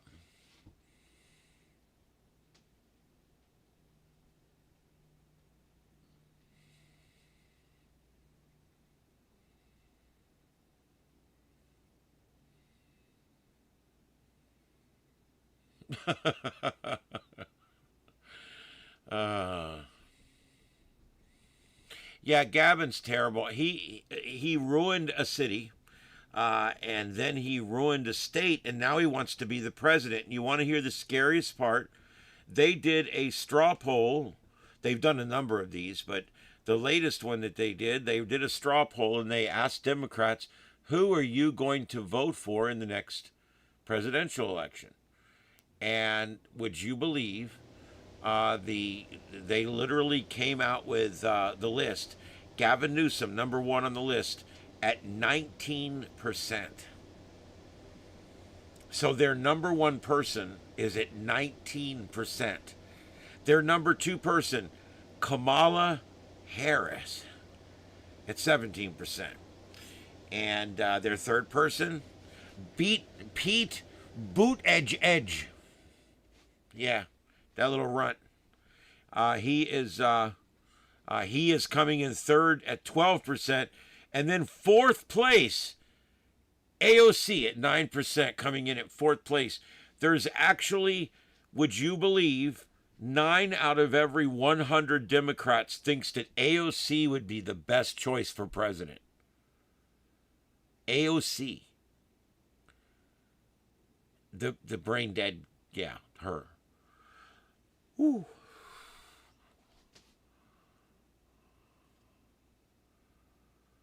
Yeah, why can't we get Christie some of that Ozempic? Or maybe some, you know what he needs? He's an anti-Trumper. He needs some Trump Zempic is what he needs. He can get that Trump Zempic and take care of both of his problems in one swipe.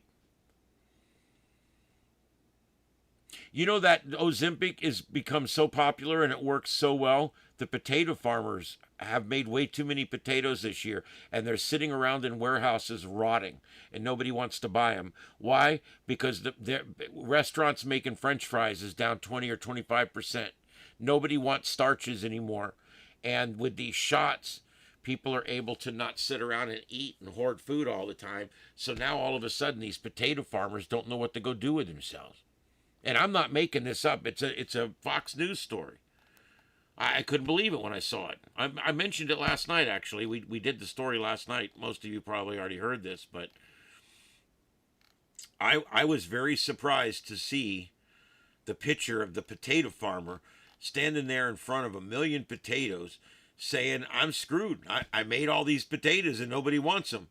And that does suck, but I don't know what to do about it.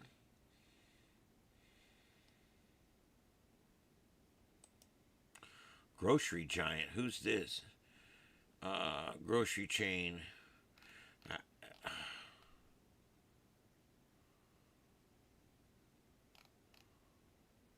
Albertsons. Albertsons. I didn't even know Albertsons was still around. We had Albertsons down here when I was a kid. Albertsons is closing additional stores and cutting jobs nationwide as it works to stabilize operations following the collapse of its $24.6 billion merger with Kroger, intensifying pressure on the grocery chain. The Boise, Idaho-based company, which operates banners including Safeway, Vons, and Pavilions, and Albertsons, has announced a new round of closures in recent weeks as it pivots to cost-cutting and operational changes. The company has closed roughly 20 stores, underscoring mounting pressure as it competes with larger rivals. Albertsons. I had no idea there was Albertsons even still around. And you know what? I'll tell you a quinky dink. This will take some of you back. Most of you will be like, what's he talking about? Albertsons used to do double coupon day. And we would go, my mom and I was like 12 or 14 years old, and I had a whole file box. And we had a whole process. She would cut them out and hand them to me, and I would put them in the file box. And I had everything filed out. She bought me cards and tabs and everything, and I had this whole box. And we would bring this box, and every time she'd say, "Oh, I have toothpaste," and I'd say, "Colgate, buy one get one free." Boom, she'd grab it off the shelf and throw it in the buggy. We would go in there, man. We would buy up everything we would need for the next 2 months in there on that double coupon. Because if it was like $1 off, you would get $2 off. Well, sometimes the double coupon meant you would get it for like 40 cents or free. Some things were like, it was kind of crazy.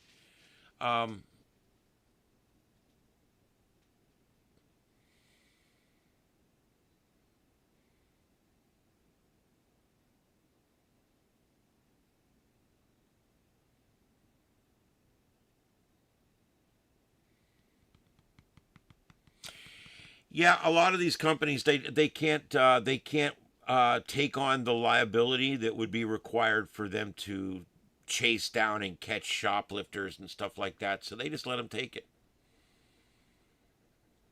Safeway, I've heard of Safeway, but we don't have those down here. Really, Albertsons is supposed to be LDS owned. Well, they just tried to sell to Kroger and it fell through. So they may be selling it out.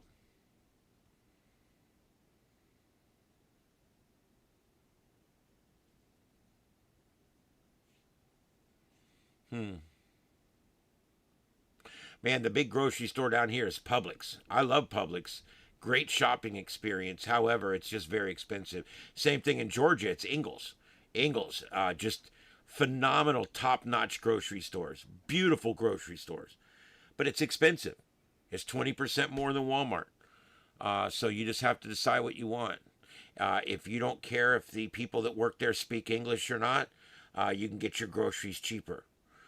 If you want the people that work there to also communicate with you, then you probably need to go to somewhere more expensive. We were in a place today called Home Goods. My mom wanted, I was with my mom and my Aunt Joy. They're sisters. They're best friends and sisters their whole life. And my aunt is 3 years younger than my mom. And I took them both out to lunch today, and then I took them to, I just said it, Home Goods or something, Home Goods. And she was looking for some different things. So I walked in there, and my mom thinks you can just walk up to workers and ask them questions. I know that seems crazy to the rest of us, but she was like just walking up to people that work there and asking them questions. And I'm like, what are you doing? And everybody she walked up to, they didn't know what she was talking about. She'd walk up, we pulled up to one, and the lady's like, huh? And she goes, yeah, where's the table covers? And the lady goes, and she ran off. I'm like, Mom, you scared her away. And then about 3 or 4 minutes later, we're down 2 aisles at this point looking at some other shit. And this lady comes up, and she's pointing at us. And she's going, yeah, and she's pointing at us. I'm like, what the hell is going on? And so then the guy comes running around the corner, real nice guy. He says, hey, what can I help you with? I'm like, what do you mean? He says, weren't you asking for help? I said, yeah, we asked 2 or 3 different people for help, but none of them spoke English. He goes, I speak English. I'm like, okay. He was a real nice guy. He brought us right to the things, and everything was cool. But that's the nature of the beast nowadays, you know. And my mom and I were talking about it when we left there. I said, I can't believe you just walked up to workers and expected them to be able to communicate with you. And we were just kind of joking about it. You know, I'm supportive of people working. I'm supportive of people learning, coming here, learning the language legally, doing the whole thing legally. I'm all for it.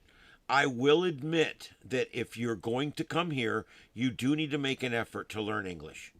I know it's never going to be perfect, and I don't expect it to be. A lot of this is a generational thing, and I get that. You know, the older generations are never going to speak English. The middle generations that have been here a little while are going to speak broken English. And then finally, the third generation that's here, they're going to speak great English. And that's kind of the way it works.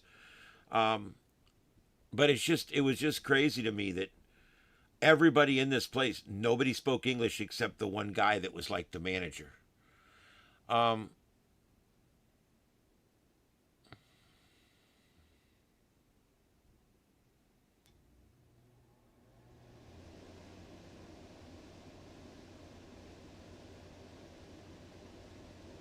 So anyway, I just, I don't know, it was just kind of strange. I don't mind. I mean, you know, it's okay. I understand that, you know, these people want to work, and, you know, the biggest problem, and I'm gonna tell you guys the biggest problem. It's not that they don't speak English. The biggest problem is that our people won't work. The biggest problem we have is our people won't show up for work. I'm going to be honest with you. That's the problem. The problem is not that they don't speak English. They're actually filling a job that needs to be filled. I'm glad they're there. I do wish they could communicate a little better, but I'm glad they're there. On the flip side, when you ask these people, why don't you hire all of our 19-year-olds, our 18-year-olds, our 17-year-olds. Why don't you hire them? All the white kids and the black kids that are in school, why don't you hire them? You know what they say? Because they don't show up to work. They want middle-aged Hispanic women. You know why? They show up for work. That's the bottom line. They have a much better work ethic than we do. And a lot of these people say, look, I know they don't speak good English, but hey, they got a great work ethic. And I can't get that work ethic out of the white kids. So I would rather have 10 people that work their ass off and we have a communication problem than get 10 people that only 5 of them show up every day, and the 5 that do show up don't know what they're doing. They don't care. They don't care if you fire them. They're worthless. And that's what you get a lot these days. So it's like I said, when I say they don't speak English, it's not that I'm pissed at them. In a way, I'm pissed at us. Why is it that our kids can't be doing those jobs? Why can't those shelves be being filled with 18, 17, 18, 19-year-old black kids and white kids and kids that were born here? Why can't those jobs be filled by people like that? Well, you know why? Because they don't show up for work. People aren't hiring them because they won't show up for work. They won't. We got businesses down here that won't hire you if you're under 30. They won't hire you. They don't want you. They don't want to talk to you. They certainly don't want to insure you. And the reason is because this younger generation that's now 17 to 30, that age range, this generation, for the most part, of course there's always people out there that do great, but for the most part, this generation doesn't show up for work on a consistent basis.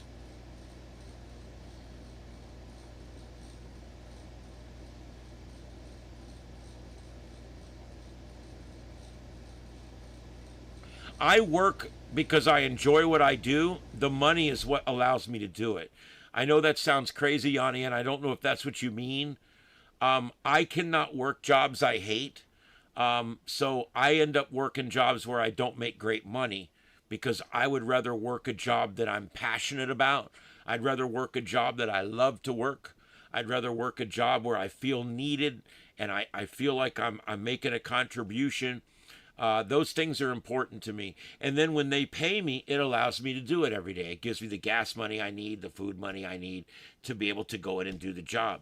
Unfortunately, that doesn't work well in the big picture. A lot of times I don't make the best money or whatever because of that, but I do okay. And it's very important for me to love my job and to love my work. When I was at the fire station all those years, that fire station was the center of my life. I loved everything about it.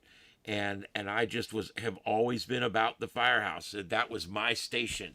You know, I had every shirt we ever made. I did everything you could imagine. I had a radio mounted in my personal vehicle. I had everything, you know, and that station was my life. I ran the honor guard. I did all kinds of different things at that station, including the training officer, quartermaster. I was very, very, very, very involved. And the day that I didn't want to do it anymore, I walked away. It was like, if I don't want to do it anymore, I'm done. And I've been that way about jobs a lot. Now, I have worked a few jobs I hated and I didn't work them long. I took pay cuts to get back into a job that I enjoy, a job where I can have a passion over it. And that's what's led me to this YouTube channel, because this is mine. Everything I've ever done up till now, I was pouring my heart, my sweat, my blood, my tears, my ideas, my inventions. All of this was being funneled into someone else's organization, someone else's business, someone else's government organization, and someone else's radio station, someone else's TV station. And the reason I'm doing this is because I want I want my creativity to be for me. I want this to work for me. I want to be successful on my own and to not be a cog in a wheel, but to actually be the wheel. And so that's what I'm doing here is I'm creating my own little YouTube empire here so that I can buy a van and travel across the country because I feel that strongly about it, that I want to do that that's where I want to end up. So to get back in full circle, back to where all this started, I work places where I enjoy working. It's said that if you love your work, you never work a day in your life. And that's kind of where I'm at. The whole time I was at the fire station, I was there every day, all day long, whether I was working or not. I volunteered at the sheriff's department for 8 years, doing road patrol work as a certified deputy. I worked at the dispatch center part-time and on call, and I also was on the emergency disaster response team. I lived my job. I lived my life. I responded to hurricanes. I went to the big calls. I was on the forestry overhead team and went to big brush fires all over the south part of the state on the command team. I did all kinds of really cool stuff. And I loved my job. And the day I stopped loving my job, I quit. I actually stayed on for a while and helped the next guy get going, but that was just because I was being nice. But yeah, when I was done, I was done. I walked away because I just got to the point where I didn't love it anymore. I just didn't want to do it anymore. And then I found my next love, which was media, and I love it. I love my job now. I love going to work. I love producing Trey Radel and his show. And I feel very fortunate to have the job. Doesn't pay great, but it pays a fair amount so that I can continue doing it. Yeah. I also have a number of private clients I deal with, including 2 weekend shows that I produce. I also do podcasts with several people. I'm also paid to do websites. So I do have a bunch, a little bit of side work that I do as well. Plus I make a little money with YouTube, plus my regular job. So that's how I get by. That's how I make ends meet. And, but yeah, as long as you love your job, you'll never work a day in your life. And that, again, brings me back even further in the conversation that the people today, the younger generations today, they don't love their job. And it was never their intention to love their job. They never did love their job. And so they don't care if they go or not. They don't care if you fire them or not. The reason that we all put up with the shit from our bosses, actually mine's pretty cool, but you know what I mean? The reason we put up with the shit from our bosses and the reason we put up with the shit from this and we put up with all this bullshit, because we need the money. We don't want to be fired. We like our job. We want to keep working there. With these younger generations, they don't give a shit about their job. They don't give a shit about the money. They don't give a shit if they're still working there next week. And that's literally how they go through life, not giving a shit.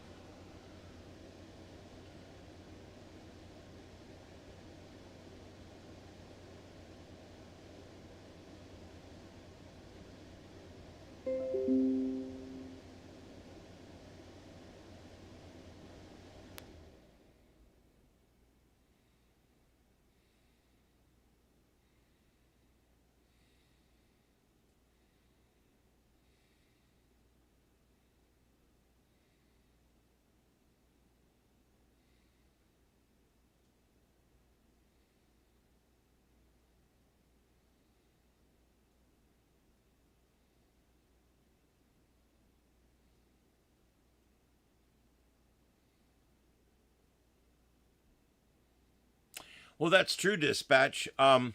We do a lot of calls on Trey's show as well, but it's still a monologue show. Trey does a lot of monologuing as well.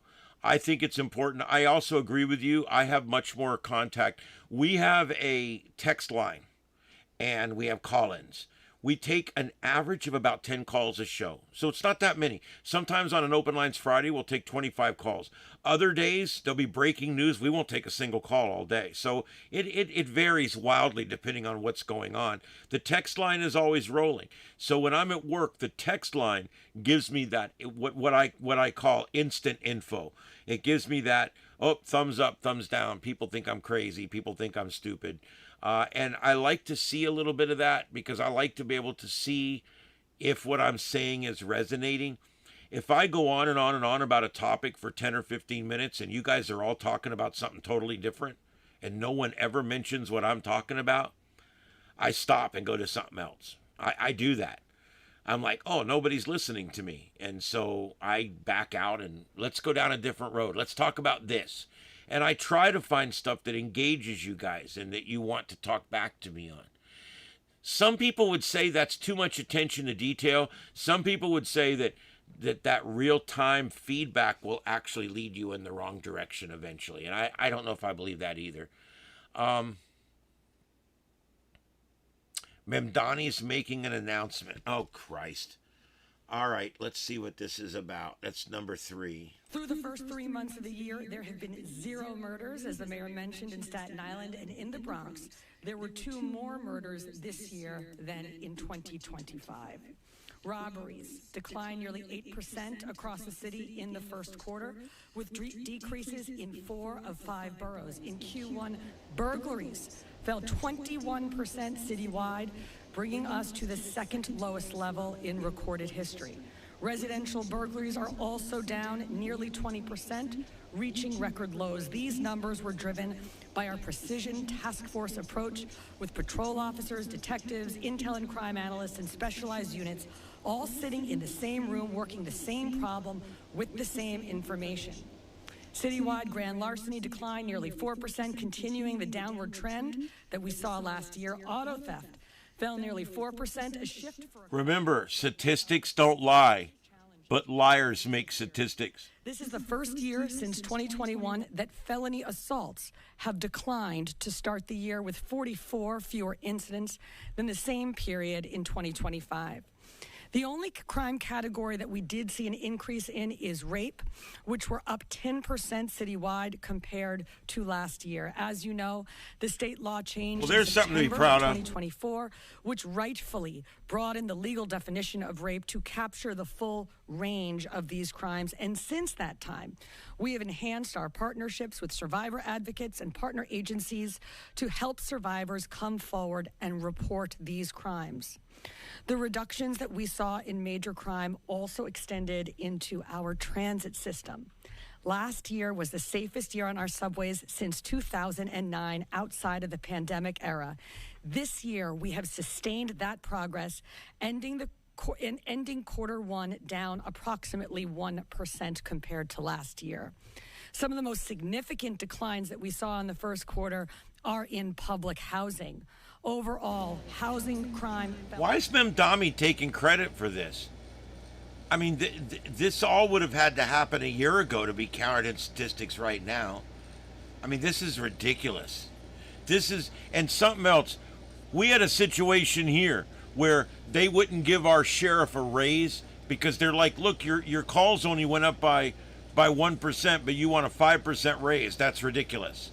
That's ridiculous. So you know what he did the next year? As of January 1st, anytime we pulled over a car, we had to pull a CR number. We literally had to pull a criminal complaint number every time we pulled over a car. And so the following year, calls were up 22%, and we got our money the next year. Why? Because look, calls are up 22%. Nothing changed except the way we make the numbers and count the numbers. That's why I say statistics don't lie, but liars make statistics. Patterns, concentrating resources at high propensity locations and shifting from pass-through enforcement to sustained investigations. The result was a 14% reduction in 2025, and this year we have doubled down and retail theft is down 20% citywide. The camera's working because I've wrapped tape all around it and it can't move. Double-digit declines in all 5 boroughs. We are continuing to take a focused approach to youth violence, adjusting our strategy with school safety agents and increasing deployments in and around schools. As a result, school-related enforcement is down 6%, and school-related crime is also down 6% for the school year. On top of that, we've implemented youth safety zones, modeled after our violence reduction zones, but designed specifically to keep kids safe on their way to and from school. These youth zones focus on the places where young people are most likely to fall victim to a crime. Commuter corridors, bus stops, and the route students take to and from school, and we are seeing real results. Since implementation, major crime within our youth zones is down roughly 55%, with robberies down more than 60% and felony assault down nearly 50% during our deployment hours. Most importantly, Shootings are down 56%, and shooting victims are down nearly 55% in our youth zones during deployments. In our Bronx youth zone in particular, where this issue is most concentrated, the impact is even more pronounced, with shootings down nearly 75%. In Brooklyn North, shootings were also down more than 40%. Now switching to hate crimes. Confirmed hate crimes increased nearly 12% this quarter citywide. We continue to see that the vast majority of our hate crimes are... What's a hate crime? Why if someone hits me, it's not as important if someone hits a black man? Why is that? What is a hate crime? If someone hits me, don't they hate me? I mean, is it not a hate crime anytime someone gets assaulted? I mean, I think that I think hate crime, this whole hate crime thing is bullshit. I believe that anyone that gets assaulted, anyone that gets battered, anyone that's a victim should be treated the same. And they should be treated well, and the thing should be prosecuted properly. We shouldn't have to make special groups or special classifications of people in order to get crimes solved. If a black man gets assaulted, that's a big deal. If a white man gets assaulted, that's a big deal. I don't understand why there's a difference. Why is there a difference? I think if I get assaulted, and if a black man gets assaulted, and a Hispanic man gets assaulted, the three people that did the assault should all get the same punishment. I don't understand what color even has to do with it. I don't get it. What is a hate crime? Why is one person more important than another? Why is it that if a black man hits me, it's not hate, but if I hit him, it's hate? Why? None of this makes sense to me. With the mayor.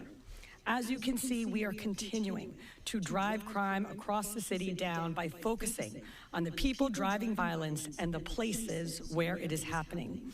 That means putting officers in the areas carrying the heaviest burden, building cases against the people responsible, and staying with those problems until they are resolved. You can see it in the Bronx. You could see it in public housing. You could see it in the continued decline in shootings. This is what it looks like when the work is focused and carried through, and it's what we are going to Nobody's keep buying this doing. shit, I lady. want to thank and congratulate the men and women of the New York City Police Department for their continued efforts to drive The ones you down guys are crime. trying to defund? Chief.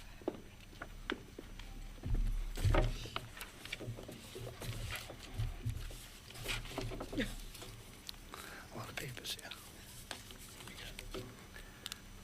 Good afternoon. I just want to expand on some of the data that the mayor and the police commissioner talked about. And I'm going to focus on the youth zones and the violence reduction zones that we implemented. The youth zones since September, obviously upon the school year, and the winter zones towards the beginning of the new year.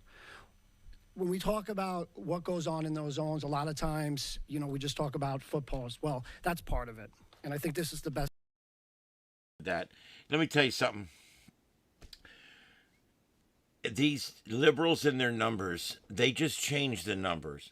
If they need the numbers to look better, they make them look better. If they need them to look worse, they make them look worse. It depends on how they feed them into the computer. It depends on what the criteria is and the parsing and all this and the ages and the dates and the targets. And when they're all done, they'll get the figures they want to prove whatever it is they're trying to prove. Trust me. How can crime be down 75%, yet they're saying they need more police than they did before?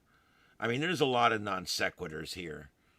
I think it's bullshit. That's propaganda. What's going out there?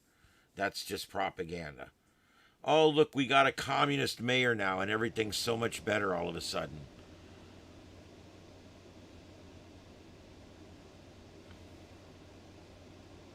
Republicans do the same thing. Oh, okay. I don't know if you know a specific example. Yeah, I mean, am I going to say Republicans never cherry pick numbers or work statistics? No, they do probably the same bullshit too. It's just the left uses it every day. It's a tactic with them.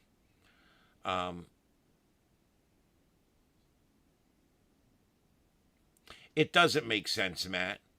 It's bullshit. They're literally out there trying to convince you that they're doing a good job. Remember, when the government's trying to convince you that they've done a good job, they've done a very bad job.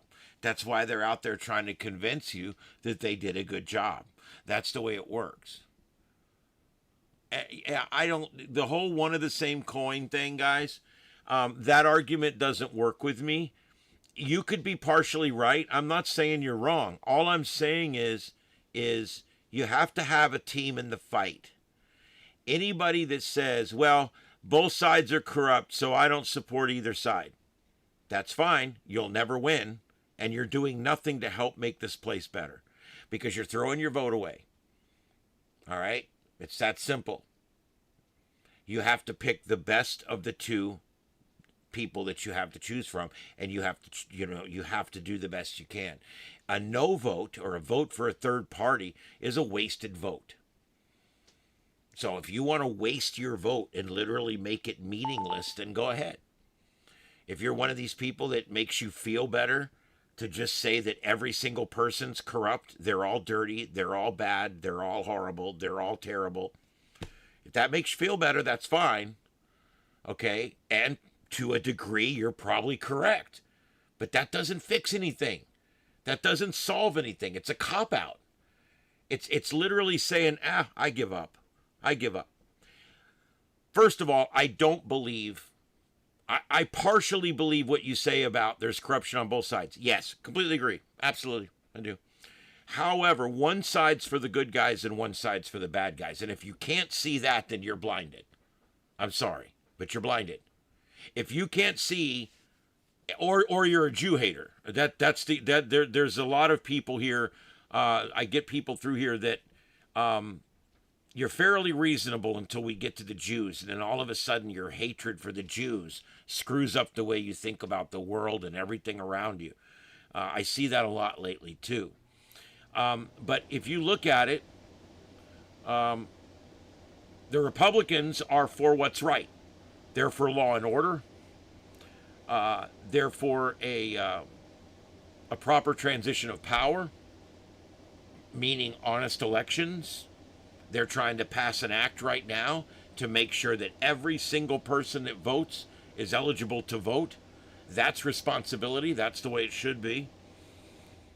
The Republicans are on the side of decency. They're on the side of good. The left is always on the side of bad. They're always pro-terrorist. They're pro-Hamas. They're pro-Maduro. They're dictators in Cuba and many other countries. The Ayatollah Khomeini. If you look at, they always support the bad guy. The left always supports the bad guy. I gave a list the other night going back 50 years of all of the bad guys that the left has supported, all the way back to Jimmy Carter. Every time the left supports somebody, they're the bad guy. They're the communist. They're the socialist. They're the fascist. They're whatever. Every time they support somebody, they're the king. They're the fascist. They're the state sponsor of terrorists. It doesn't matter. The left is always for the bad guy. Okay? So that's all I need to know is that I'm on the side of the good guy. I'm on the side that is for peace. I'm on the side that is for honesty, and I'm the side that's for what's right. And I'm also pro-American. I'm patriotic. I believe in the country and what it can do, and I believe in the president, and I have faith. If you don't have those things because you believe that both sides are equally evil, that's fine. You can do that. But you're not part of the solution when you do that. Okay? And one would add you're part of the problem. Because if you're not voting to make this place better, then you are part of the problem. So I submit that I think the best thing you can do is to vote for the party or vote for the person that you feel is going to do the best job for you. If you don't vote party, that's fine. Some people vote for the person. You might have a couple third parties you vote for, whatever. But at least you're in there and you're making an earnest effort to make a good decision. It's important. Vote, nothing more important than voting.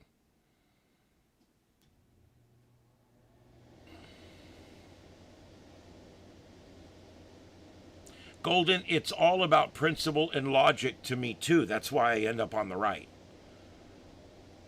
I just went through the arguments. I just went through all the good guys that we're friends with and all the bad guys that they're friends with. If you can't see that using principle and logic, then I'm sorry.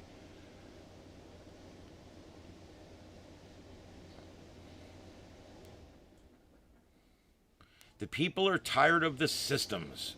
What are we talk about government systems? You have to have those, as bad as they are. I don't know what the solution would be. Do you think we should all just live in anarchy and trade bread like they did 500 years ago? And I mean, there has to be a system. There has to be a monetary system. There has to be a system of laws and justice. There has to be a system. What system?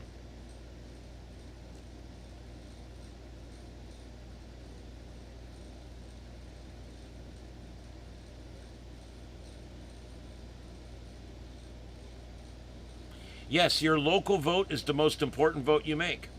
You have a lot more say on your local elections, right down to your homeowners association. You have a lot of say in that election. And then the next thing is your city, your municipality, your master board, whatever you got. And then above that, you've got your county. You have say there, your county commissioners, your city wardsmen, even your special and independent taxing districts. These are the places where you need to be studying and voting for the right people. Your school boards. Because this is where you make the biggest difference. Voting for president, not that big a deal. It is, but it's not. Where you make the biggest difference is your local election. And the smaller the election, the more of a difference you make. And your local politicians affect your life more than anything else. Everybody's always worried about what Donald Trump's doing. But what those county commissioners are doing actually affects your life more every day. It does. It affects your life more every day than the president does, or even the governor does. Those county commissioners are deciding what roads are going to get built. Those county commissioners are deciding what ordinances are going to be put into place. Those county commissioners are deciding how we're going to develop this area and what variances and what COs are going to be given in this area and how we're going to zone this area for future use. The decisions made by your county commission and your city wardsman or city councilman, whatever you call them, make a much bigger difference in your life ever than any federal election ever will. And so when you go in there and just go, well, yeah, or I'm not going to vote. I vote president and then I vote for my congressman or my senator. And that's it. I don't know any. I don't vote for those judges. I don't vote for county committee. They're the ones making all the decisions that make your life terrible every day. They're the ones deciding to close down a bridge to build a walkway that we didn't need. They're the ones deciding to not put that extra lane on Summerlin. They're the ones that are not out there fixing the intersection. They're the ones that are working with the state to put in one of these double dumbass diamond things that screw up the entire traffic for the entire area. Okay? So, not only is voting important, your local voting is more important than federal voting. Your local voting is more important than state voting. Your state voting is more important than your federal voting.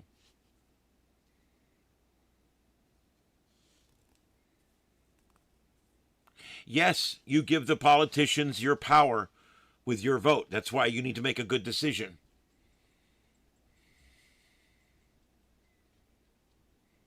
Yes, in many states, like in Florida, the judges are yes and no.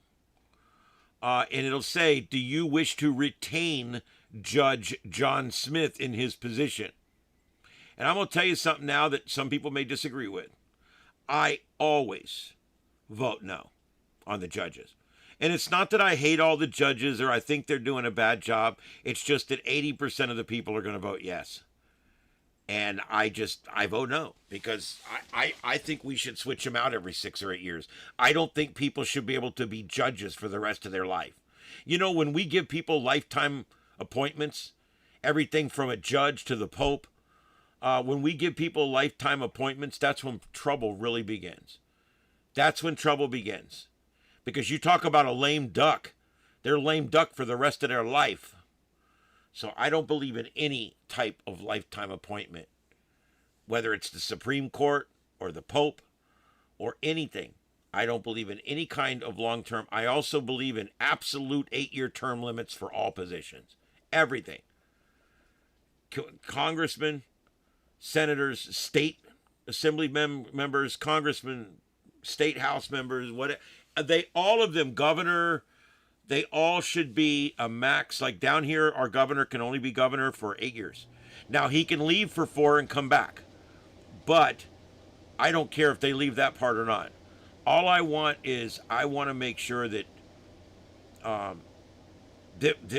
you know, as I keep saying, the election integrity is what it's all going to come down to. And again, we wear the white hats. We're the good guys. What you're going to end up with, as we always do, is all that cheating that we get on the left.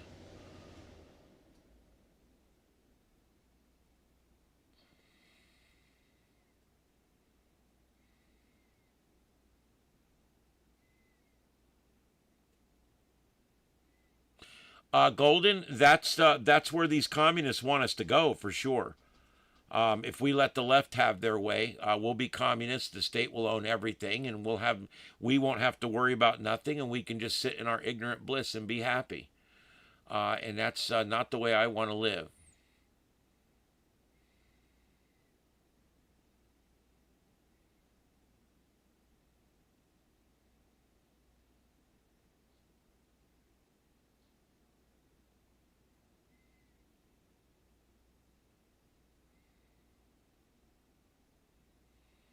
The system is coming down. Again, I don't know what system we're talking about. Are you talking about our system of government here? Are you talking about our election system? I'm not sure what we're talking about. I don't think anything is, I don't think we should be worrying about any of that right now. I mean, it's... Unlike the left, the left is always telling you, our very democracy depends on it. Whatever. God, I get so sick of that kind of stuff. I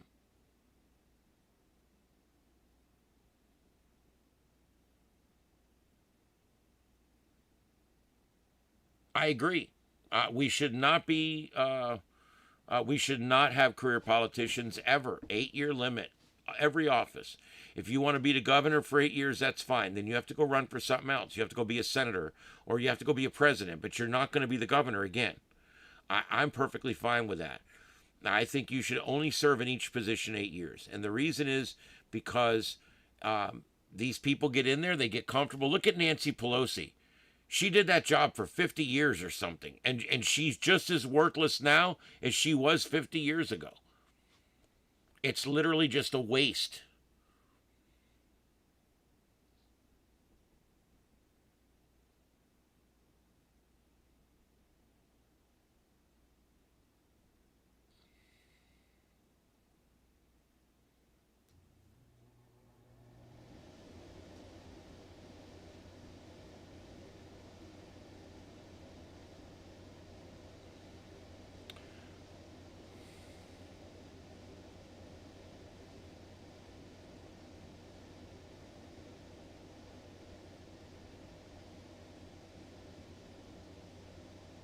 That's true, Merlin.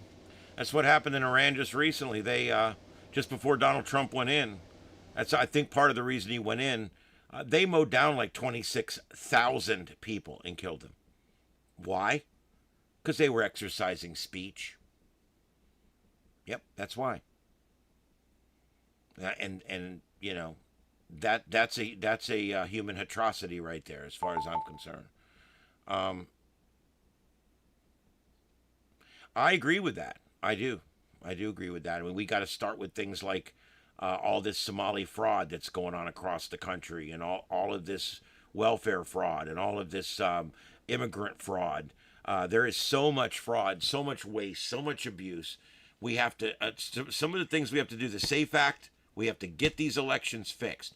Everybody must verify citizenship. Everybody must verify that it's them when they vote. Period. End of story. That will make it very difficult for the left to ever win another election. We have to do that because that's fair.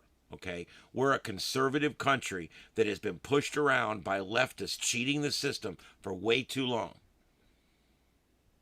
People in this country, well over half the people in this country, much prefer a conservative system of government over this radical, left-leaning, woke-ass, DEI-infected bullshit that the left has been pushing on us all this time.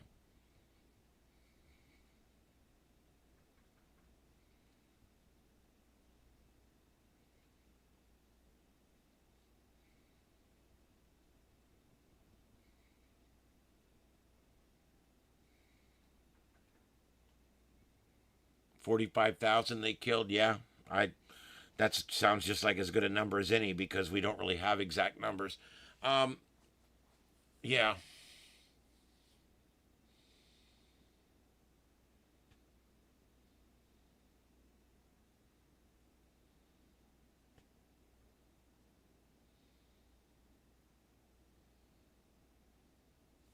Well, it is what it is. You have to pick a team. You have to get on the team, and you have to fight for the team. And if the team's not doing well, then you have to do what you can do to make the team better.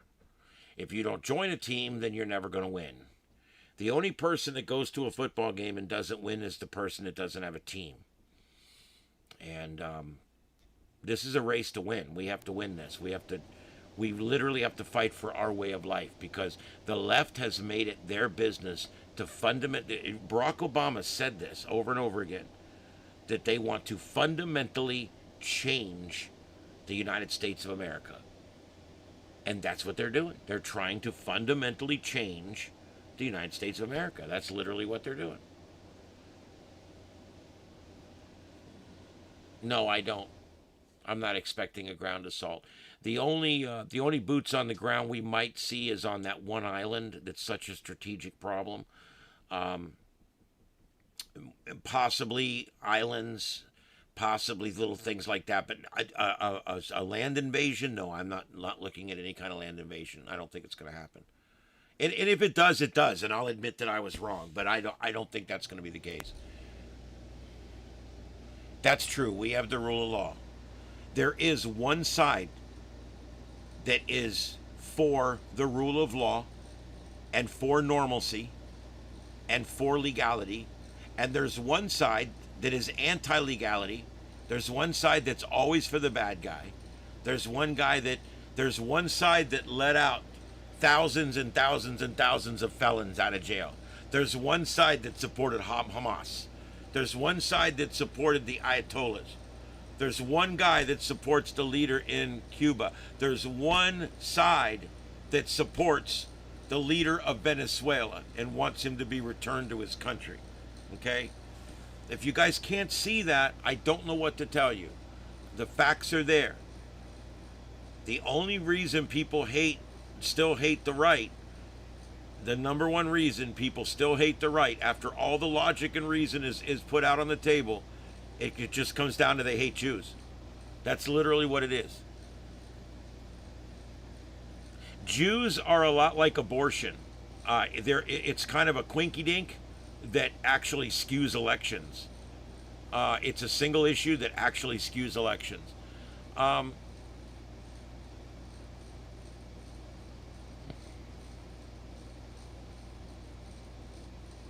May Pluto bring you, Pluto, the dog from Disney, bring you the raw truth and show you the systems are built to control. Of course the systems are built to control us. Yeah? Absolutely.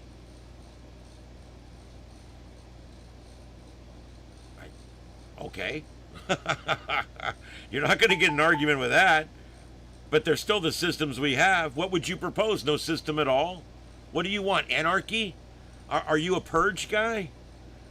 Or girl? Do you feel that the best system is no system? Pluto the planet? Okay. Technically it's a planetoid, but okay.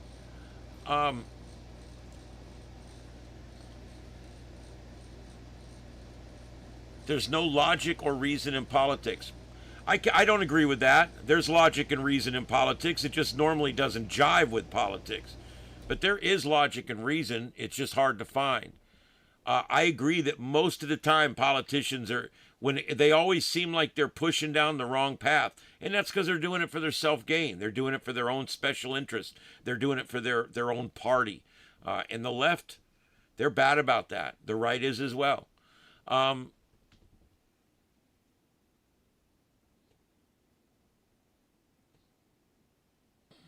I never saw that movie. The leftists help the Ayatollahs to power. Yeah, see, leftists, man, leftists are always doing this. Gays for Hamas, queers for Hamas. I think we should get a GoFundMe together, and I think we should send all the gays and queers over to see Hamas. I think they could put them up in a nice hotel there in Tehran. Put them up in a nice hotel with a nice view of the square there where they shot 26,000 people or whatever. And I just make up a number each time. That one sounded good. And we'll get you a nice place on the square there. And then later that evening, they'll walk you up to the roof and they'll throw you off. That's how stupid the left is. Anytime you think to yourself, which is the party that's just totally out there? Queers for Hamas. That's all you have to do. Repeat the term queers for Hamas. Or Maduro the king having a rally just literally one day before the No Kings rally. I mean, that's a good one too.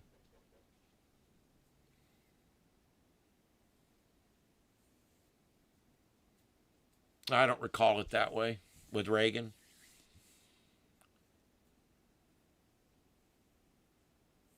I understand the problem, but I won't admit it.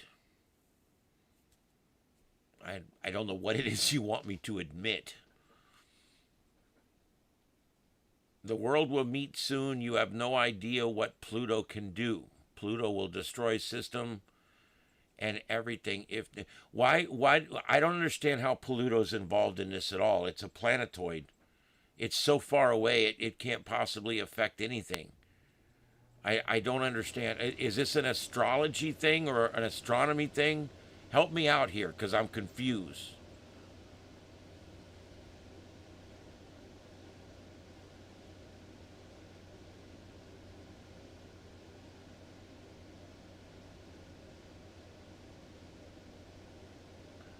Yeah, and when you guys do a lot of biblical quotes, I don't do anything with biblical stuff. I don't make comments on biblical quotes because I find that no matter what I ever say about religion, I will immediately be thought as wrong by somebody.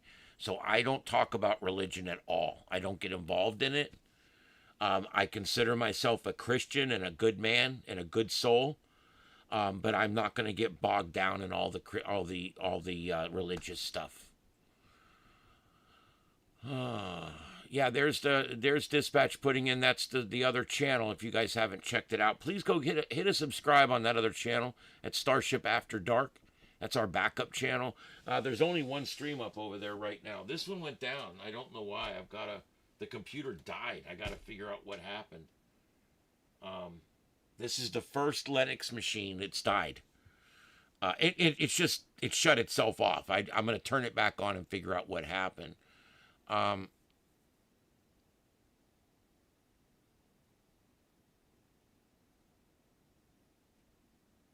We don't say Jesus or God, etc., because you can't handle. Are you talking to me?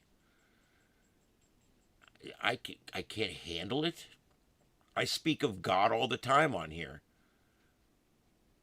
I believe in God tremendously. I believe there's no way this could exist without some divine presence. And I'm a science guy. I'm a science guy that believes that the spark of life is magic. So there you go. You can think of it however you want.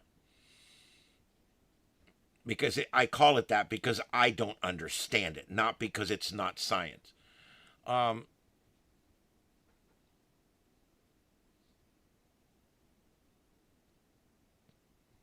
don't know what you would offend me with.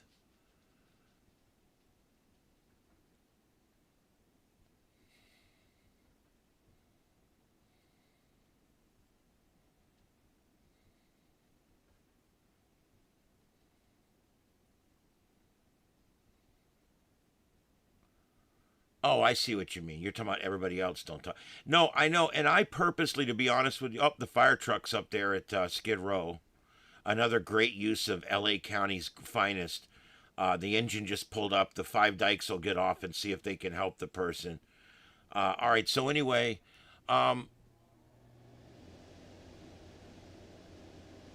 yeah, I don't get into astrology at all, but I will tell you that I do believe there's a science behind it that we don't quite understand.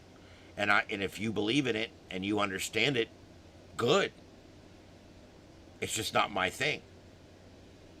Again, I believe in Christianity and I believe in Jesus. He's in my heart. However, I'm not getting involved in all. It's not something that I'm interested in getting all involved with. I'm a science guy and I prefer to stay on that side of the road. Yeah, the left hates talk about Jesus and God because they're part of their goal, not only to release, they don't like the fact that we're a representative republic. They don't like the fact that we have freedoms, and they really don't like our religions. They don't like them. The left hates religion. Unless it's the Muslim religion, then they seem to like that one. But they don't like the Christian religion. Number one reason the left doesn't like the Christian religion. Don't really know. Other than Donald Trump said he's a Christian, so now that's a good reason. So now they all hate it. I don't know. I don't know what it is with the left. The left is about 80 or 90% atheists. In their mind, it's easier to believe that life is finite, death is final, and you don't ever come back or you don't ever live on. That's what these people believe. And I did paranormal research for enough years to know that there's definitely something out there. And there's definitely something that happens to us after death.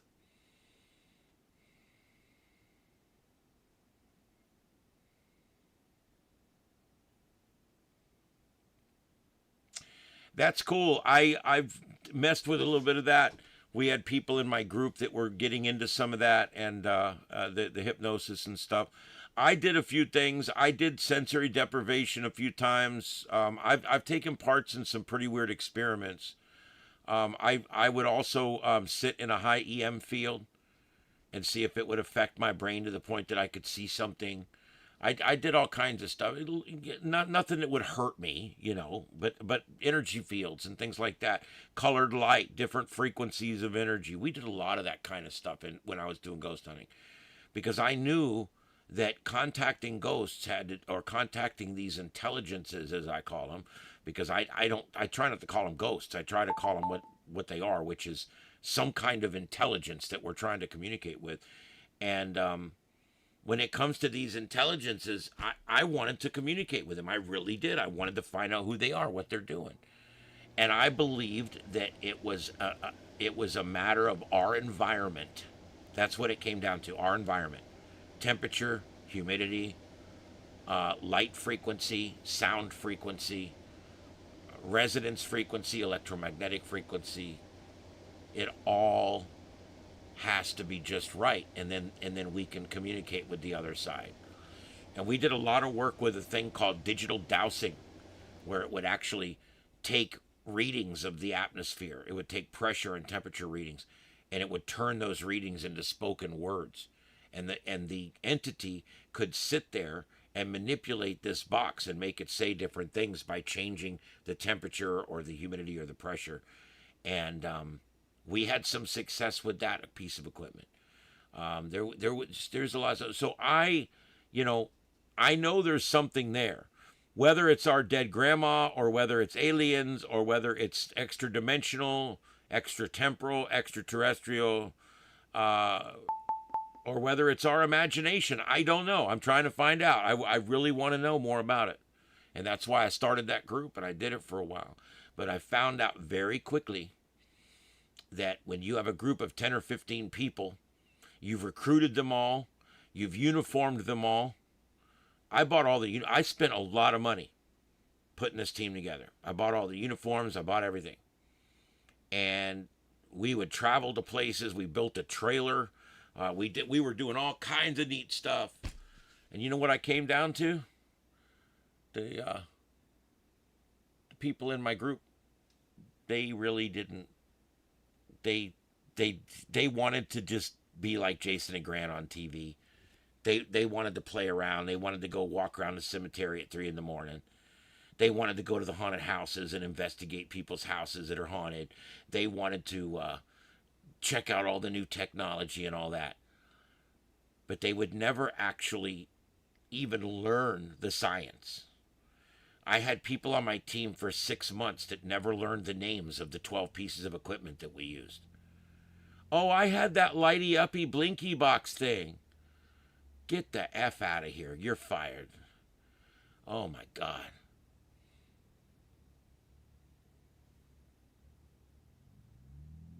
Okay, yeah. And during the time I was doing my team, we had a part of the people in my team wanted to do what you're talking about. They wanted to do hypnosis, Ouija boards, seances. They wanted to do conjurings and things like that. And I told them that that's not the direction I wanted my team to go in. And we had a meeting one night and we split our team in half. We literally did. They became Fire and Ice Investigations, and we remained Florida Paranormal Research, and we worked together for 2 more years. They were still doing shows. We were doing shows together. But we had decided that one team was going to go hard science, and one team was going to go, into the energy, spiritual, mythological side, and that was fine. It was actually quite amiable, as I recall. And so we did that, and they were doing a lot of that kind of stuff. I tried to debunk that stuff too. We had this we were in Talladega. Or no, it wasn't Talladega. What's that place called? That little spiritual town. I'm trying to think of the name of it.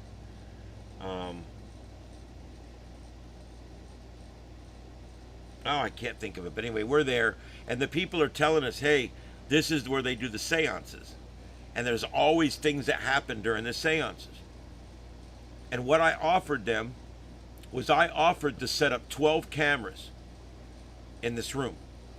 2 under the table, 4 of them at waist height, and 3 or 4 more overhead, 1 looking straight down. And I wanted to cover this room completely and then have them do the seance. And that way I could prove that no one was kicking the table. I could prove that no one threw that thing. I can prove that it was all legitimate. And they backed out at the last minute and wouldn't do it. We even had the equipment sitting there ready to start setting up. And they wouldn't do it. We ended up deploying the equipment and doing other things with it. It wasn't that I didn't believe them. It wasn't that I wanted to disprove them. I actually wanted to prove them. I wanted to not debunk them, but bunk them. I wanted to prove to them. I wanted to say, hey, this is good.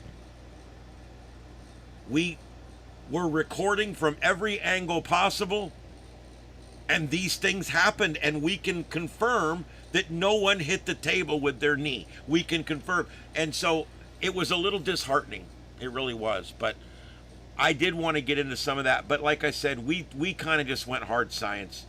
I went hard science. I started buying all these different frequencies of lights. I started doing experiments with infrared and ultraviolet. I really got into the ultraviolet stuff and blue light. Blue light tends to increase activity. Red light tends to stymie activity. I don't know why, but that was one conclusion that we came to 3 or 4 different times. was that blue, when you leave a bright, dark blue light on in the room, you'll tend to get more EVPs, you'll tend to get more activity. Same thing with black lights or ultraviolet lights, things that are really high on the spectrum. When you get down to the lower spectrums like red and heat and things like that, they tend to run them off. We also find that we were getting more communication and more voices and more correlation with the digital dowsing devices when the humidity was very low. One of the experiments that was coming up that we never finished was we had 4 dehumidifiers. And we were borrowing these dehumidifiers from different people. And because none of our experiments lasted but a day or two, so you don't go buy all this equipment and it waste the money. So we were borrowing stuff. We were going to seal this room off with plastic, literally seal an entire room off with plastic. And then we were going to drop the we were going to drop the humidity value in that room down as close to zero as we could get it. It's a little dangerous. You certainly don't want any flammables around. But the truth is, if we could get the humidity down to 5 or 10% in a room, I think that, and then we put microphones and cameras and electromagnetic field sensors and digital dowsing equipment in the room, I think it would have made a difference. I really do. And if we'd have bathed that room with that special blue light that we were using, and drop the humidity down to 10% and have it all sealed off so there can be nobody saying, well, wind was blowing through or anything like that. Have it completely taped and sealed off, the entire room, floor, ceiling, everything. Have it completely taped off, like a quarantine, like an E.T. if you saw the movie. And then drop that humidity way down and see if we can make contact that way. Zora, I hope I'm pronouncing your name right. Is it X-Zora? I would no, you could go in there. It wouldn't hurt you, but no, I wouldn't want to be in there very long. Talk about needing some lip chap stuff. But no, you wouldn't need to be in there. The equipment would be in there, and all the equipment would be in there to detect all the different things. But yeah, because see, I was not into trying to, like, spiritually talk to the ghost. I wanted to scientifically talk to the ghost. I wanted to create a repeatable phenomenon, because science is the study of repeatable phenomena. And that's why I wanted to get something I could repeat. Once I can repeat something, now I can study it. But it's a lot more difficult than you think. And I'm convinced that sound tones, frequencies of light, and low humidity, all three play a part. We also used a lot of white noise generation. We would put 6 speakers in a room, like a surround, and we would play white noise in towards the center of the room. Just, and when we would go back on the recorders, you could hear voices talking to each other in the white noise. It's pretty cool. And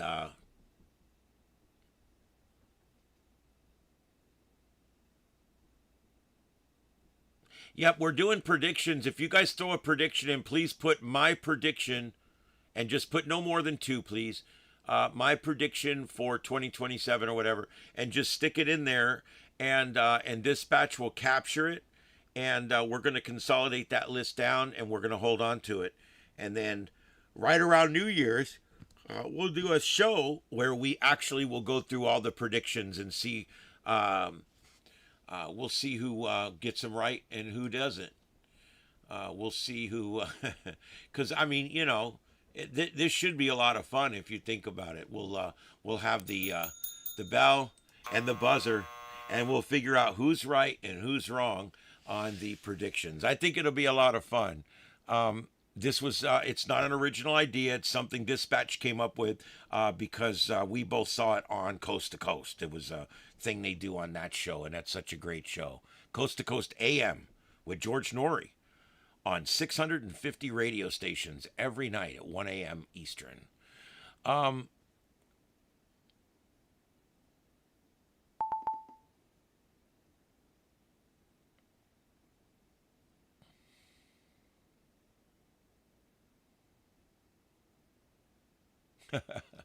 all right.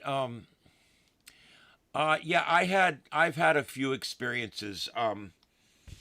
I've had a few that I really haven't talked about on the air before. I will give you the basics. I was visited by my nana. She came to me in bed. I was sleeping in what used to be her room, in what used to be her bed. She had been put in a nursing home. She had rapid onset Alzheimer's. She was in a nursing home. One night, she was there on top of me. I couldn't move. I was scared, but it was her. I could smell her. I knew it was her. 4 or 5 hours later, the phone call comes in. Your grandma died in the nursing home overnight. She came to me. She came to me. She came back to her home. And I was laying in her bed. I think it was an accident, but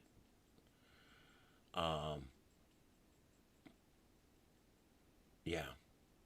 I think if you put a microphone in a complete vacuum, you will hear nothing because the atmosphere is required to carry the vibrations. Space is silent. That's why when you watch space shows, like even Star Trek, you see technically what you would hear is you would just see the things happening out the window. You wouldn't hear anything. There is no sounds in space.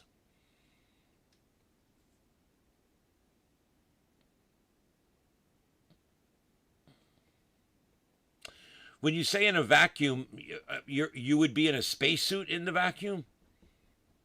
I mean, I'm not being an ass. I'm actually interested in what you're talking about. I think it's a neat idea. But if you're going to be in a vacuum, you would need to be in a spacesuit.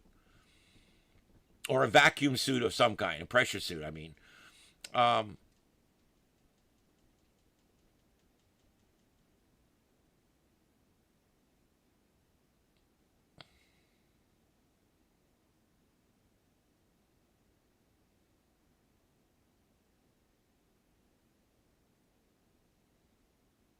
Yeah. Heaven sing, there's been a lot of those reports of that loud music, the trumpets that play in the air and all that. And I became convinced a while back that those were hoaxes. I think most of them are hoaxes. There's a few that are very suspicious, and I think it was like bands playing or something, but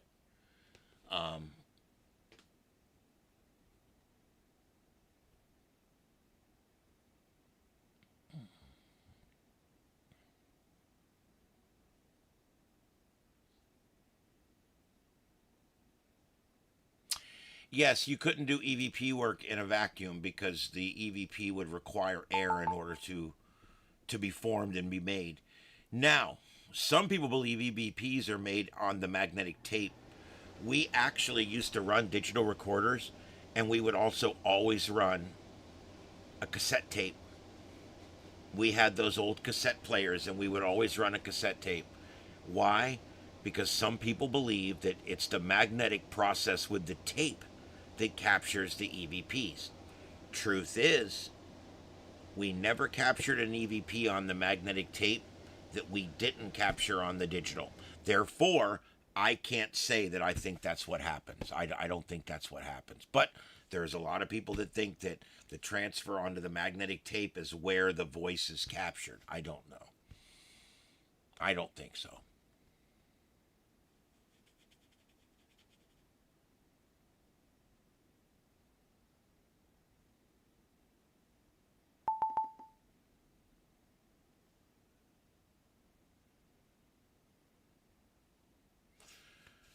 Yep, I lost my dad. I lost my dad about 20 years ago. In '06, I think it was. It's hard to believe it was that long ago. I can't believe he's been gone 20 years. I just can't. I mean, I've literally been working at the radio station 15 years, and he died before I even started at the radio station. Years before that. So, my mom's still around. 86. Or, I'm sorry, 82. 82.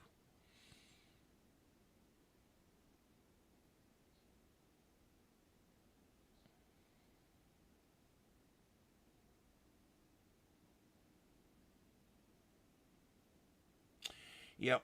I've been using sleep music when I sleep. Also, white noise, rain sounds. I try different things. I'm trying very hard to get a good night's sleep. I don't take pills. I took melatonin for years. It quit working. I switched to Benadryl. I take a little kid's dose of Benadryl every night, and boom, I would go out. That quit working. I went back to the. I went back and forth like 4 different times. Every 3 or 4 months, I would switch back and forth, and they would work for a while, and then it would quit. And I decided one day to just stop, and I didn't buy either one of them. I ran them out. I didn't buy either one of them. And it wasn't long after that I started doing this show. A year ago or whatever, I started doing this show every single night at 9 o'clock. What this does is this show makes me really tired. Like right now, I told you guys I'd only going to do an hour or so tonight because I wasn't feeling well. Guess what? We just finished hour 3, ladies and gentlemen. So I went, I come on here, and by the time I get off here, I go in there and lay down and go right to sleep. I don't need pills. I don't need anything. So this show, you guys have actually become my sleeping pills too, because you guys wear me out, so I'll go sleep.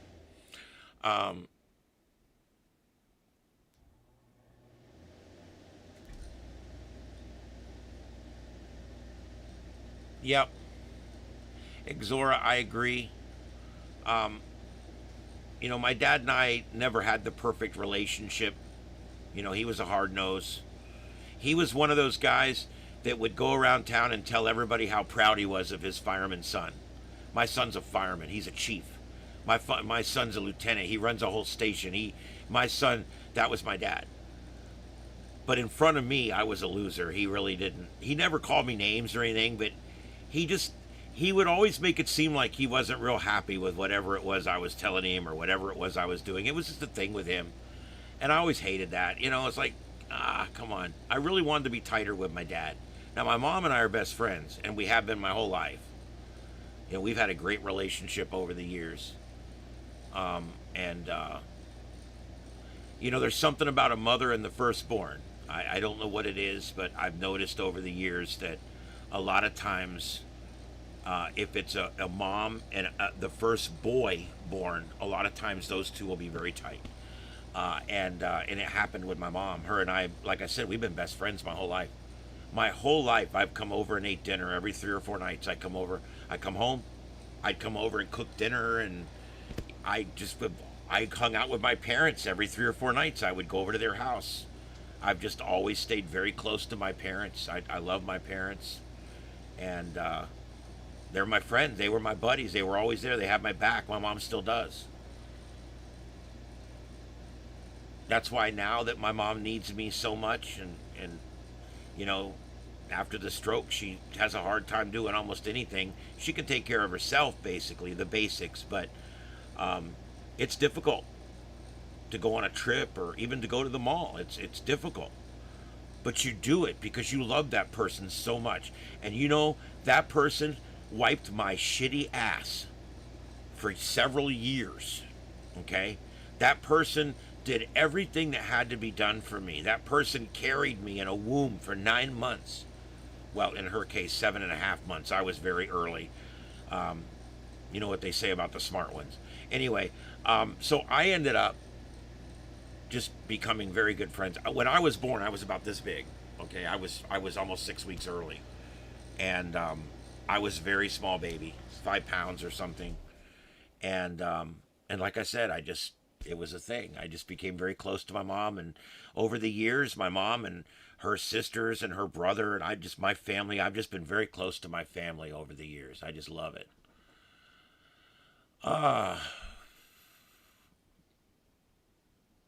But it's tough now because, we're reaching end of life, you know, and it's just difficult. It's difficult. When I put a cat down, it messes me up. I mean, for days. I mean, I'm a tough guy. I can still get my work done, but inside me, inside this head, I'm hurting really bad, and so I'm a little actually. I actually get concerned sometimes about how much I'm going to miss my mom when she's gone and stuff like that. But you also think about stuff. I mean, I'm not married. You think about stuff like that. When my mom's gone, all the rest of my family's. I got a couple of aunts left, and a couple of uncles. You know, their husbands left. But I don't have a lot of family left. I'm not married. I never had kids. My mom is, you know, getting pretty old, and you know, you start to get those feelings like, you know, there won't be long, and I'm going to be just here all by my freaking self, and I don't like it. And that's another reason I'm getting this van ready, because I really want to get on the road. I want to spend the last 15 years of my life on the road, meeting you guys. I'm going to go house to house to house. I got friends in Alabama. I got a cabin in North Georgia. I got friends in North Florida. I got a friend in North Carolina. I got another friend in North Georgia, Heath. I got friends everywhere, all over the place, and I'm going to be going from house to house to house to house, and then I'm going to come see all of you guys, house to anybody that wants me to come by. I come by. I sleep in the van. You don't even have to put me up. And I'm going to pull up in front of your house.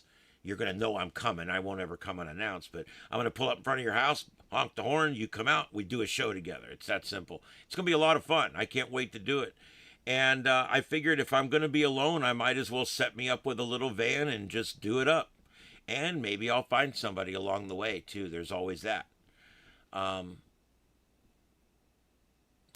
Golden, I love motorcycles. I just can't. I can't bring myself to do it. My dad was a big motorcycle guy. He didn't miss a Daytona.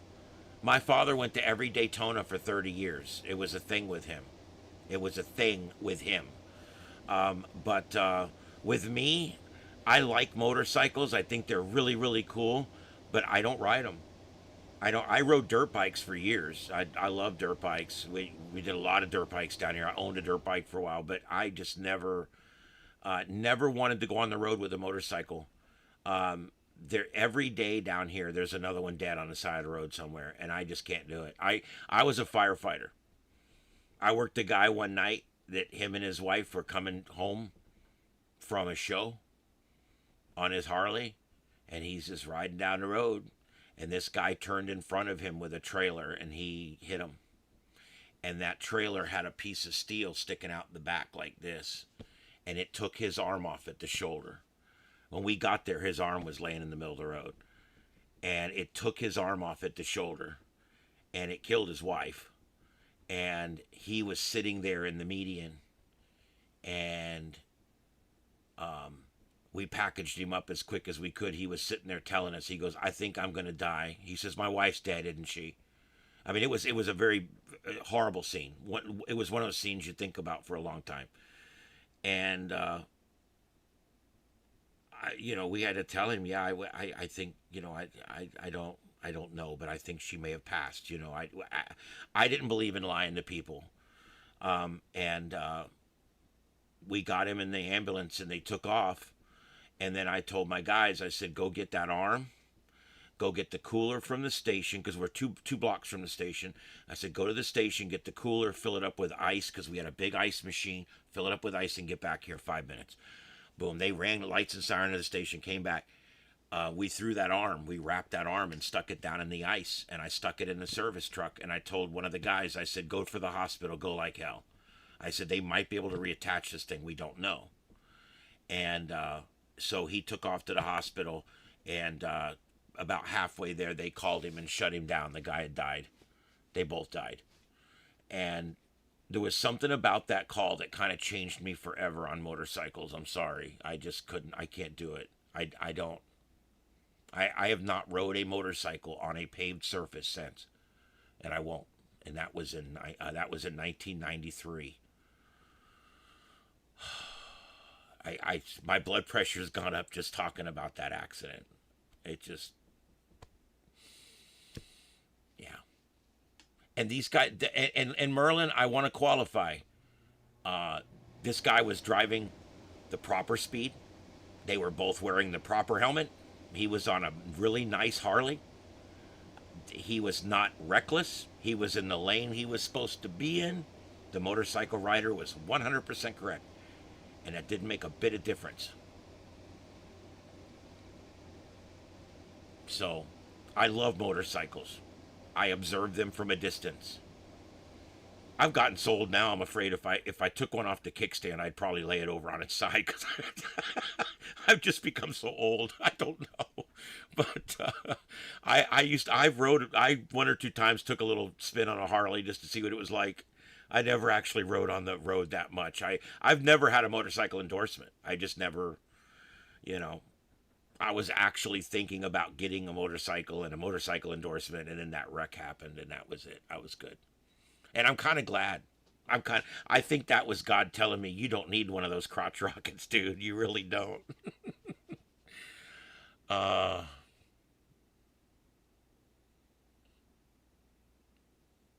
Yeah, that's a good idea.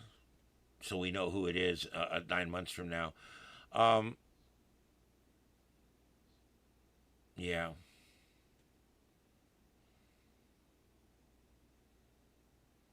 Let me tell you what, everybody's always talking about, I did 150 in my car, I did 140 in my car. Speed is so exaggerated by humans. It's one of the most exaggerated things, especially with men. These cops are all, I got my car up to 150. No, you didn't. No. A police interceptor Crown Vic will do about 130, 132, 135 if it's in really good shape. People always exaggerate speed. Let me tell you something. One night I was sitting in North Fort Myers, and we got a call for. We heard a deputy on the radio get a call for a fight out on Matlacha Island, and he's the only cop working out on the island, and we were 30 minutes away, normal driving.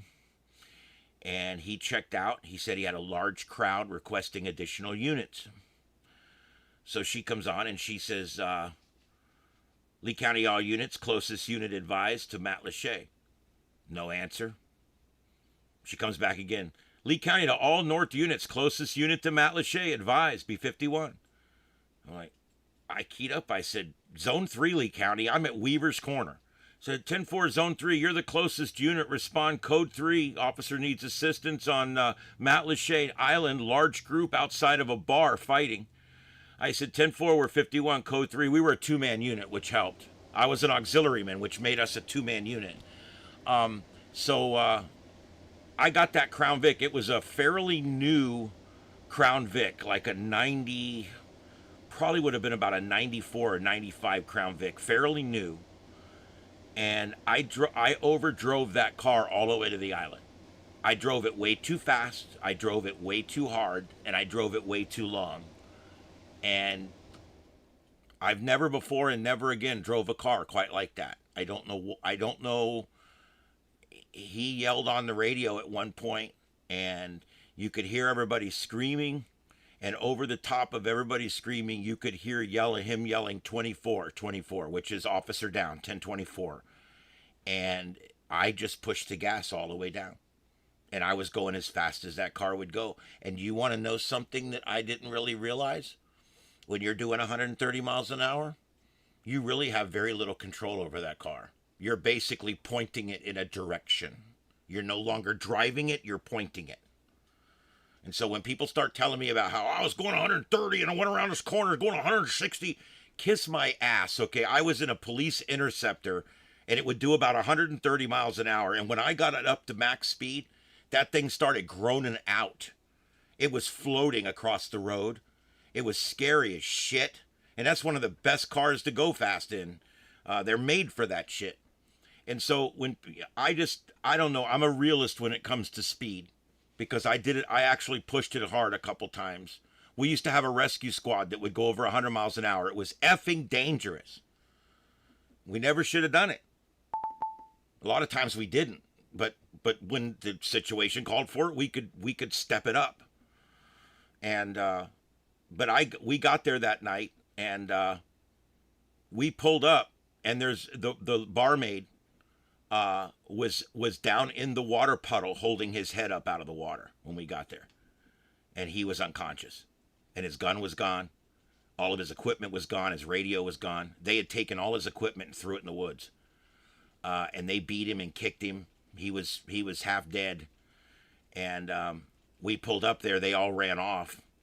We ended up chasing him. We made some arrests early on, and then eventually ended up, the K-9 got the two guys that actually started the whole thing later on that night out in the marsh. But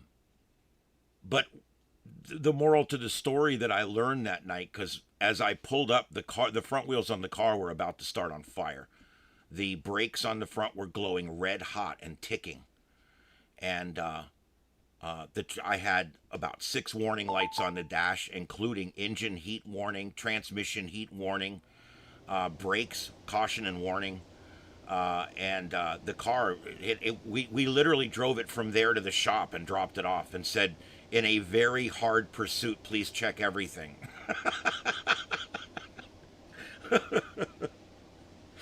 Oh my God.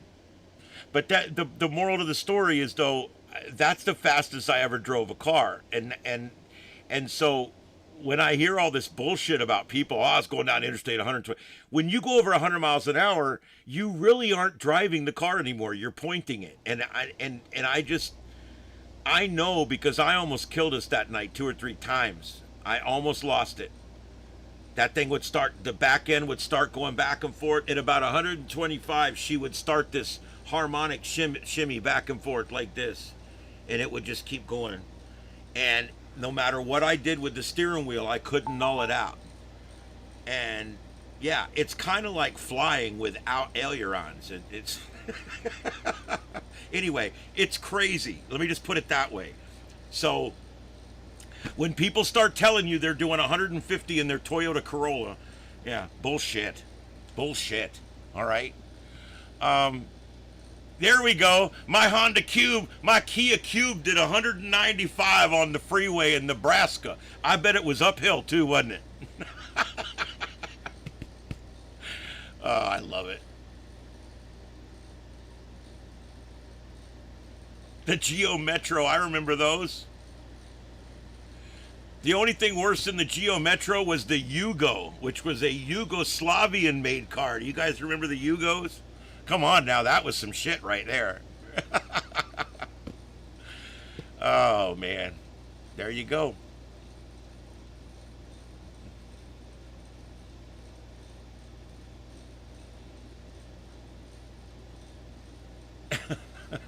Well, when the car's the size of a lawnmower, then all you need is a lawnmower engine.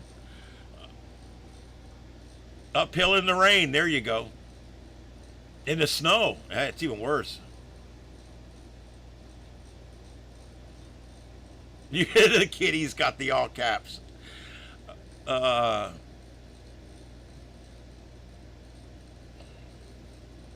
Yeah, now our troopers down here, they were issuing them Mustang 5.0s. That became a big thing in Florida. Florida was known as the fastest cops in the world, whatever. These cops would get in these Mustang 5.0s, and they could get 140, 145 out of those. And the problem is that 2 troopers died in them, and they quit buying them. I mean, that's the bottom line. It was just, look, you don't need to go that fast. I swear to God, if they're going over 100 miles an hour, let them go. It's just not worth everybody's life. Whatever. It gets me, well, I started to pull him over because his window tint was too dark, and he took off running, so I killed 7 people catching him. Over window tint.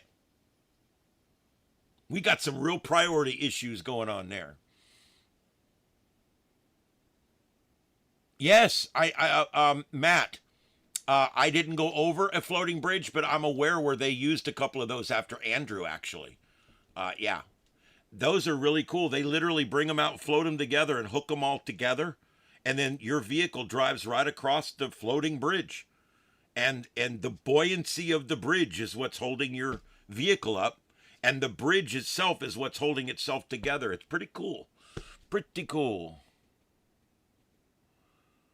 You want a Yugo now for real? I think they had a 3-cylinder motor. Not a real good idea. But anyway.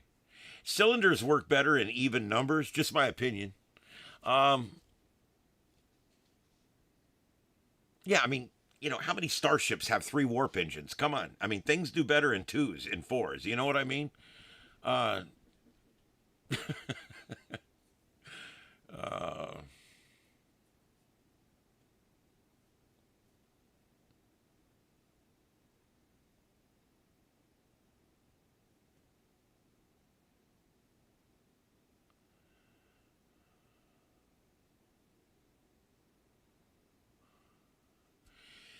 Yep. Yeah, well, I think that one of the things we have to do is stop using traffic safety as a mechanism to get in people's cars and people's business and people's Fourth and Fifth Amendment. That's my opinion. Traffic, I know because I was a cop. I've been through the police academy, a sworn cop. Went and did it, worked the road 8 years. And let me tell you something. It's a game.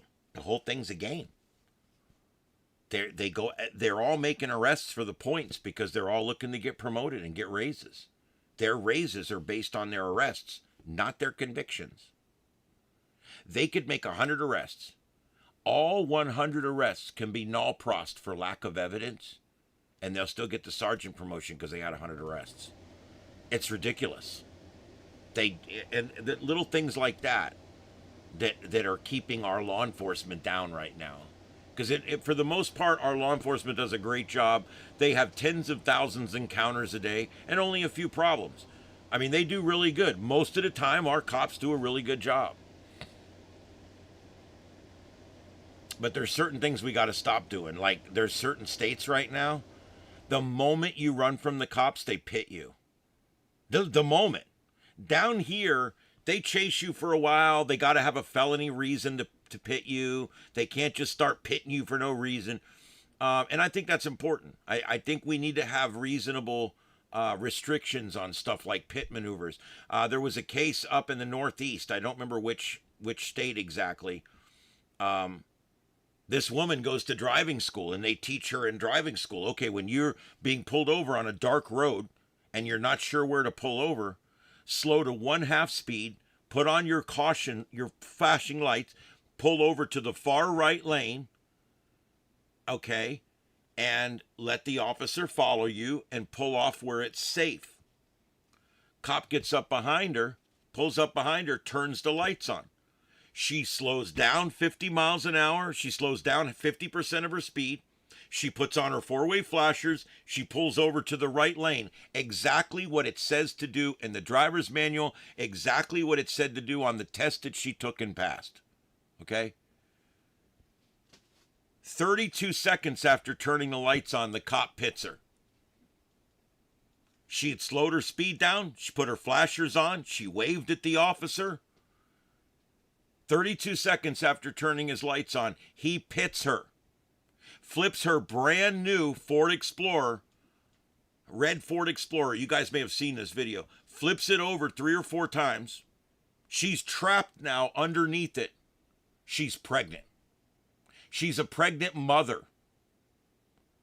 She was finding a safe place to pull over because it's midnight. She's out on the interstate. There's an exit with exit lights 1 mile up ahead.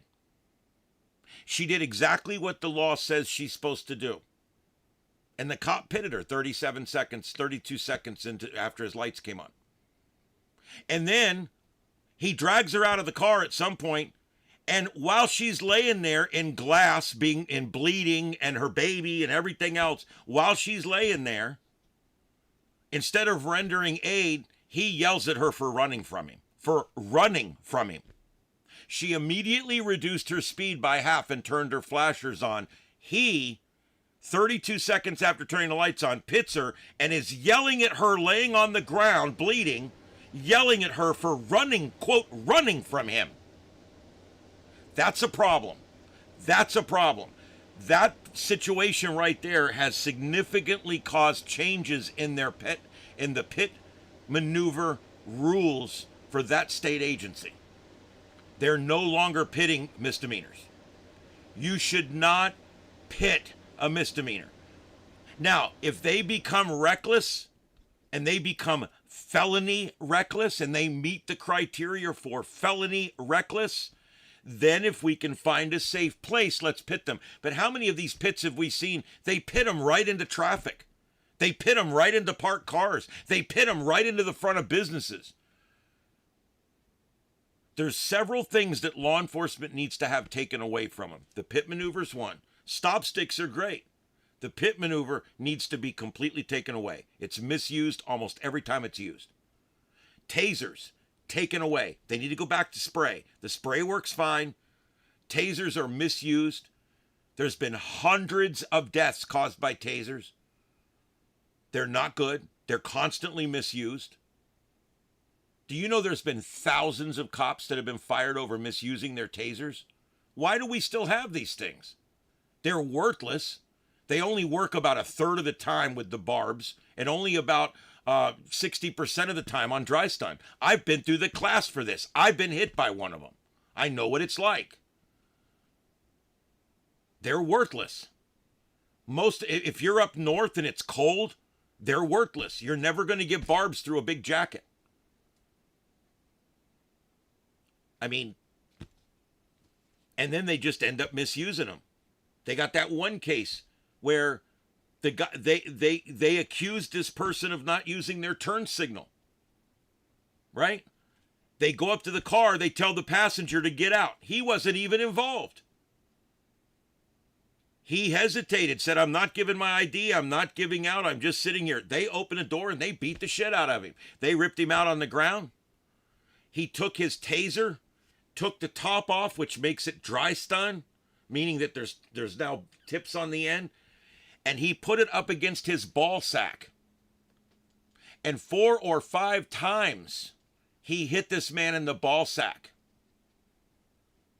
All the man was trying to do was protect himself. You get a guy on the ground, you got 3 cops beating on him. He's going to go like this.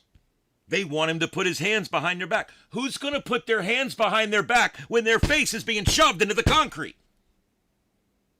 We need to use common sense. Our cops have got to learn, slow down, de-escalate, common sense. Cities and counties and states have paid out billions just last year. False arrest, misuse of force. We've got to get this under control because we need these guys. Most of them are great. We need them. Why do we have so many bad apples, though? Why do we have so many people? Why do we have somebody that pits a pregnant woman because of window tinting 32 seconds after turning the lights on? We have to find a way that our cops and our people can get along. We have to find a way to keep their ego in check and still get people that need to go to jail in jail. And I don't know what the solution is. I really don't. Because the public's out of control. They treat cops like shit. And the cops are out of control. They treat the public like shit. Where's the breaking point here? Where do we find a new course? I was at the parade downtown. Remember? You guys can go back and watch it. Go find the parade video. It's the first of 3. Put Edison. Just type in Edison on my channel. You'll find it. Working the parade. We go live. 10 minutes after we go live, this cop moves her car exactly to where all of her spotlights and her takedown lights and her high beam headlights and all of her warning lights are all shining directly in my cameras in my face. And so I told everybody, hold on. And I walked over and I said, ma'am, I said, could you just move off to the side about 10 degrees so that all your lights aren't in my camera and right in my face when I'm on the air? I said, we're live on the air on YouTube. And she says, no. I said, what do you mean, no? I said, you just moved your car and you just put all your lights right in my face. I'm doing a broadcast. I said, why would you do that? Your car's only 10 feet from me and you got all your lights shining right in my face. And she looked at me and she rolls her eyes and rolls her window up. So I have to call her supervisor and I demand a supervisor to come to the location.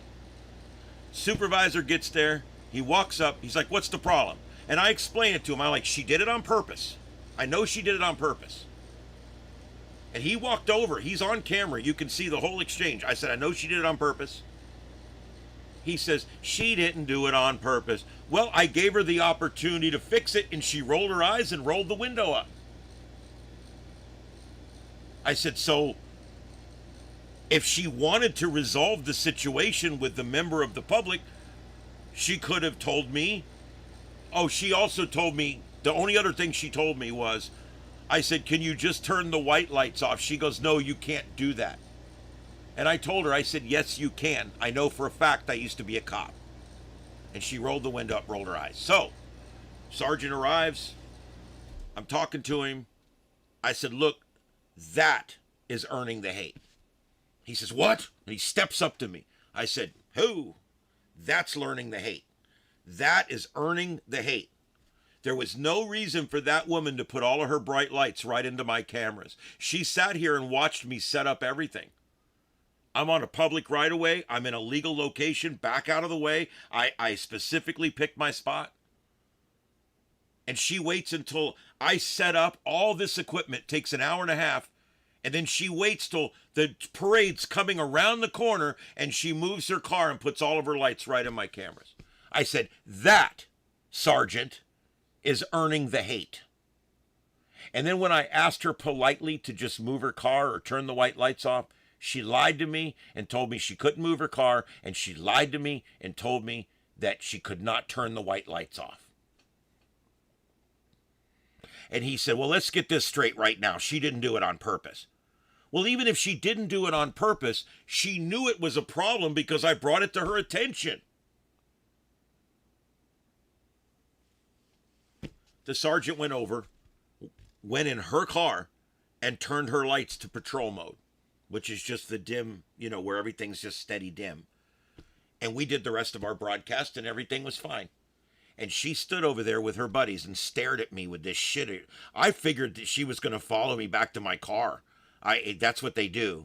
They discreetly follow you until you get in your car, and then they find some bullshit reason to pull you over and mess with you really bad. Make you do field sobriety tests, search your car. They'll do all that kind of shit. So I was pretty upset.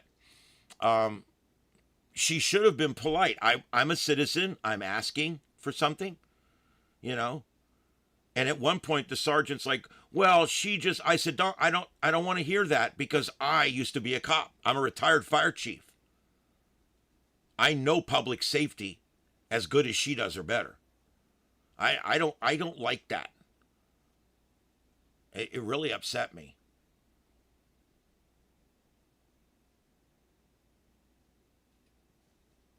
Yeah, one last time, guys, and then we're going to do this again tomorrow too, but one last time for tonight. If you guys have a prediction, please give us two predictions. Two predictions for each person, maybe a third if you have to. And just put prediction 1, prediction 2, prediction 3, and then just put your prediction. If you've got, whatever. If you think the Koreas are going to suddenly make up and get back together, put that down.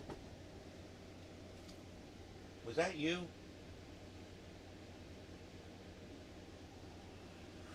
Sometimes when she's scratching, it sounds like somebody knocking on the door.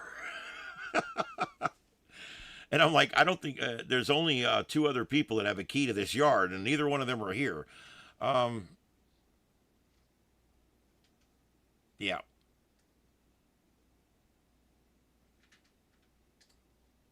Yep, when it comes to law enforcement, we need these guys. We need them. I respect them. I was one. I've got all my stuff still, but when I left, I even have, I've extra things that I bought along the way. I've got my badge. I got different things. I got all my pins and everything from my shirts at all the different jobs I've worked. I always did. As soon as they issued me a shirt, I would go buy all the duplicate pins. And then I wore my pins on duty. And then when I quit or I resigned or whatever, I retired, I gave them back those original pins they gave me. And the reason I did that was because I wanted to keep the ones that I wore. That was important to me.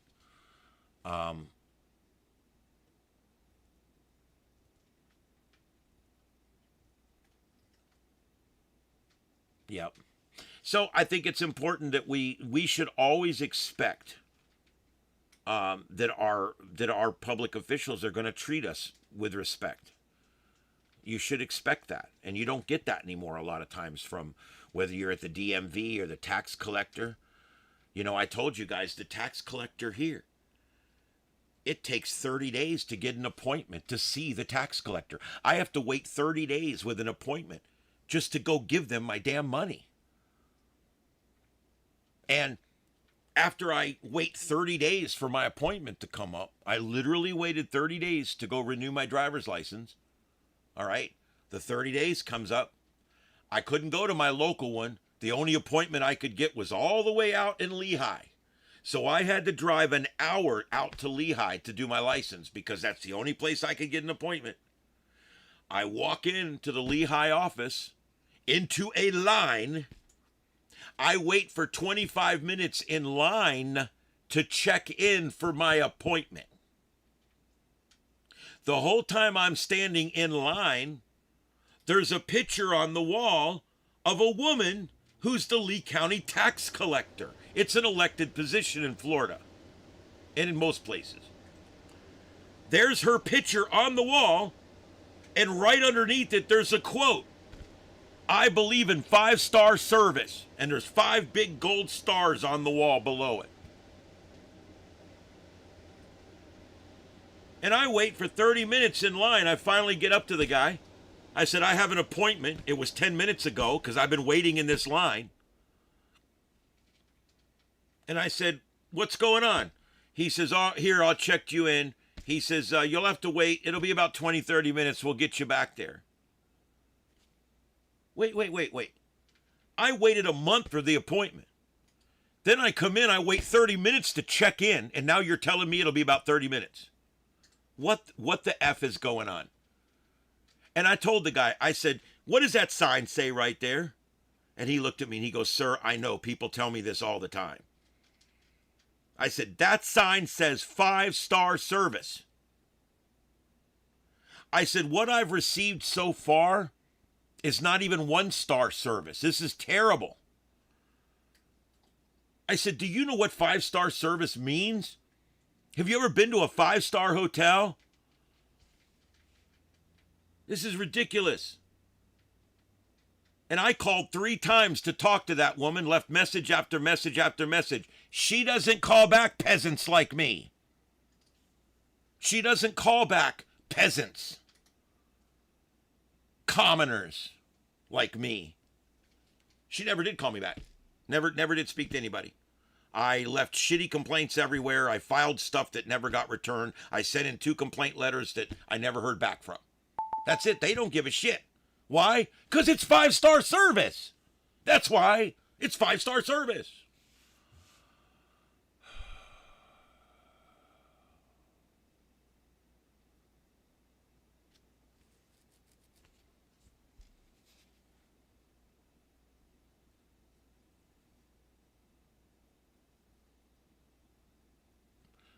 Dispatch, we'll do it as long as we have to. It's no big deal. We'll get enough. It's cool. There'll be different people in tomorrow night. Maybe some of the people in tonight will think of something tomorrow night. I also have a few I'll put in as well. So we'll get some more in there. Yeah. Yeah, nothing bothers. I've told you guys the whole story about the doctor's office. It's the same way. You're home.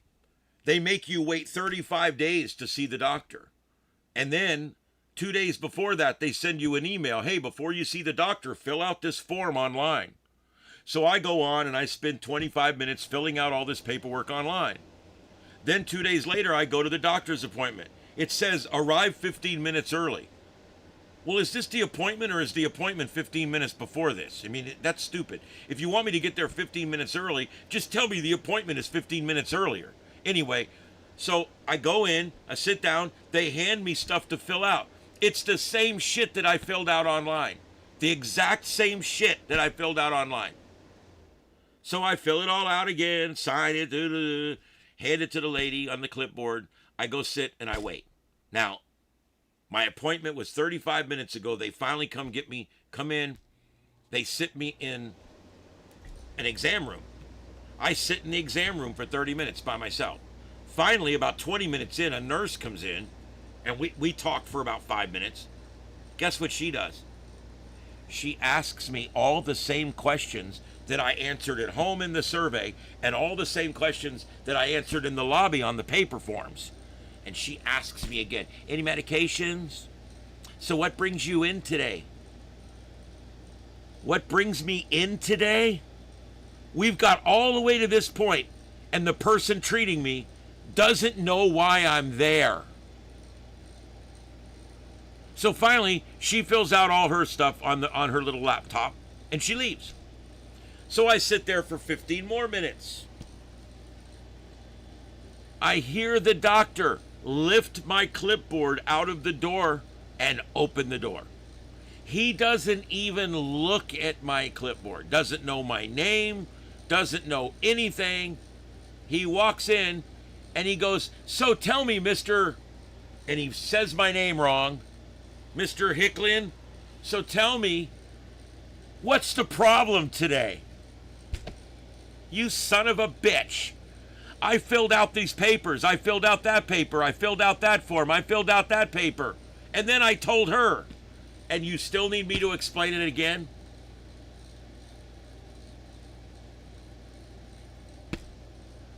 Okay, the reason I'm here is, and I start explaining it to him. And then he starts asking me questions. Every one of those questions was answered at home, was answered in the lobby, was answered with the nurse, and is in the packet he's holding in his hand. I know that he never read anything in my packet. I know that I've never seen him before, and I know that he doesn't even know my name. And after asking me 5 or 6 questions and not reading the rest of the stuff in the clipboard, he goes, all right, I'm gonna give you a prescription for that, and you just take it twice a day, and you'll be all set. And if it keeps it up, just give me a call back in 30 days. Okay. And he gets up, walks out, and I hear the clipboard go back in the pocket on the outside of the door. He never looked at the clipboard. He never thumbed through. He didn't even make it look like he was thumbing through the papers on the clipboard. And since he didn't know the first thing about me or why I was there or my past medical history, he didn't know any of that. Okay? So he walked in there not knowing a single thing about me, not having read a single thing on my chart. And he diagnosed me and gave me a script and walked out the door on 5 questions. What are we doing? Why do I have to go see this idiot to get a script for antibiotics? I swear to God, I'm better seeing myself. The fact that I have to go see these morons to get pills is ridiculous to me. They don't even know the first, all it is, it's a pill mill. They don't know the first thing about us or what they're doing or what we did or anything. All they're doing is dispensing pills because that's what they get paid to do. And then a month later, when I go in and tell him, well, I'm having a problem with this, and they're like, well, you've got this here. You're not supposed to use this medication with this. Really? Well, I wrote that on the thing I filled out at home, and I wrote that on the thing I filled out in the lobby, and I told your nurse exactly what this was and that I had an allergy to that. And when you walked in, you had my chart in your hand that had that information in it, yet nobody realized it when you issued me the wrong drug. God, it makes me mad. And they live in mansions. They live beyond the dreams of avarice. Why? They don't even read my freaking chart. They don't even look at my history. It's a puppy mill.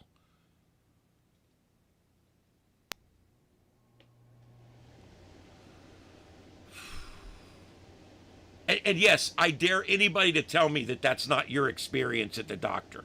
I'm sure you've had a good one along the way. My God, growing up, Dr. Arnold was the best. But it ain't like that no more. It's just ridiculous now. The whole thing is dumb. The whole healthcare thing it's a puppy mill. It's all about insurance money. I sat there one time and I'll admit it, in my shrink's office. This was 25 years ago. I was having all kinds of stress and depression problems at the fire department because I was the chief.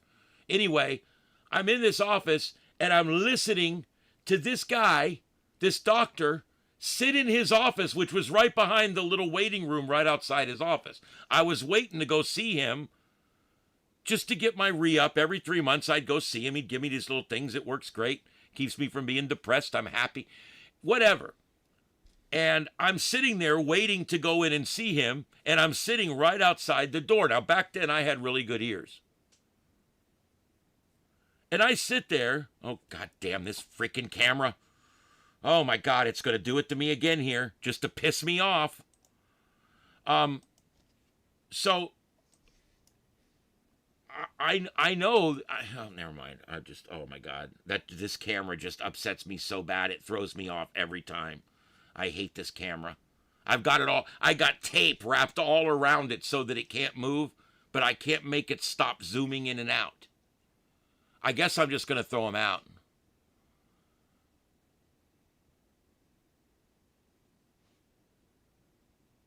Yep.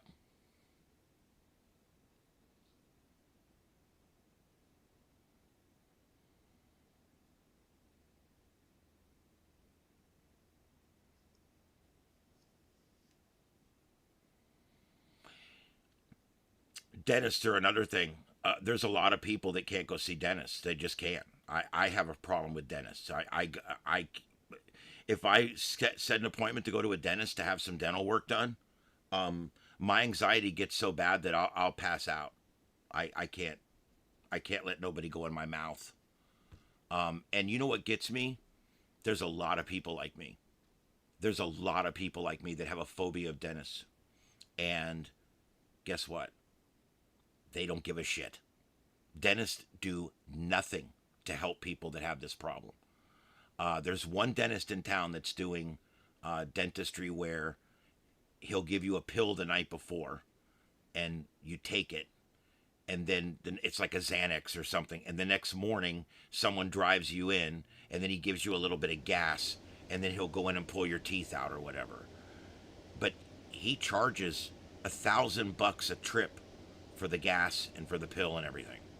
So I can't afford that.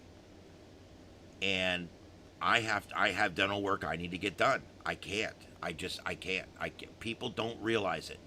It's a phobia. I've never discussed this on the radio or even with my friends, but it's a phobia that people have. I can't go to a dentist. I haven't seen a dentist since I was 15, and that did not go well. I do the best I can to maintain what I got, but I can't do it. And it's not the bravery thing. I'd go to space right now if they'd let me. I crawled into burning buildings for a living. I've been in shootouts. It's not a fear thing with me. I don't know what it is. I've even gone twice to dentist's office and sat in the lobby and ended up back there, and they get me in the chair and I turn white, I get diaphoretic, and I start passing out. And they'll be like, "We can't work on you. You're just a wreck. We can't work on you." And I just can't. I completely go to jello. And oh, go ahead. I don't care. Ask me questions. I mean, if I've chose to talk about it, I'm talking about it. So it is what it is. But I think it's important for people to know that there's people like this out there. You know, I have a phobia of surgery too. I've never had surgery in my life. I've been told 5 times if I didn't get surgery, it was going to affect the rest of my life or I was going to die. Never happened. I've been told twice if I didn't have my gallbladder out within 72 hours, I'd be dead. I still have my gallbladder. I believe surgeries are way overperformed. I think they're overprescribed. I think medicine is overperformed and overprescribed. I also believe that it works and we need it, but I have a phobia. I have a tremendous phobia of medicine. I have this overwhelming feeling the whole time I'm there that they hate me, that they don't want to help me, they don't like me, and I have this fear that the moment I'm unconscious, they're going to start treating me like shit, and I can't get that out of my head, and I'll never understand why everything a doctor does hurts. Why is that? Why is everything a doctor does involves something going into or out of my ass? Everything a doctor does has something to do with me hurting. It has something to do with something that's going. They want to go in and pull teeth out of my freaking head. How could I ever lay there and let them do that? How? How in God's name can someone lay there and let them start pulling teeth out of their head? My God! The thought of that sends me to the moon. I don't think I could even go unconscious at this point. If they offered me to go unconscious, I couldn't do it, because I know that the moment the only way I would do it is if I had a loved one standing in there with me, because I don't trust doctors at all. I don't trust them at all. The moment we're not looking, they treat us like shit. And I don't trust them at all to be on my side.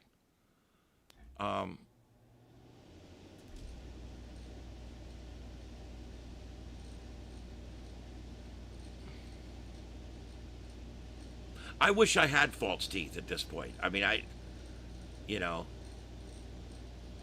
wish I had false teeth, but the only way to get false teeth is you got to go in and have all your teeth ripped out.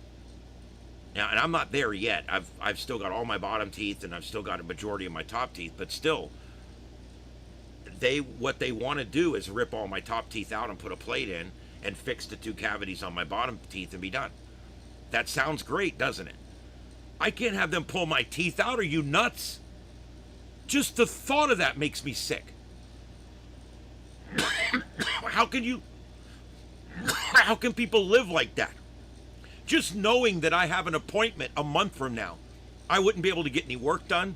I would go off the air. I'd be sick to my stomach every day. The depression would build.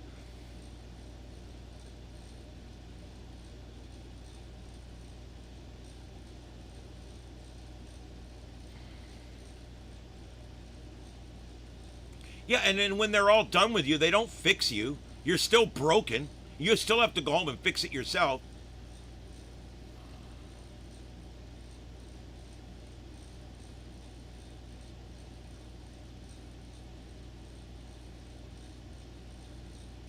Yeah, that's another thing. I have no health insurance, so and even dental health insurance is usually a joke anyway. When I had dental insurance, they covered a cleaning and the first 40% of anything that needed done up to $500. I'm like, wow, that didn't help me at all.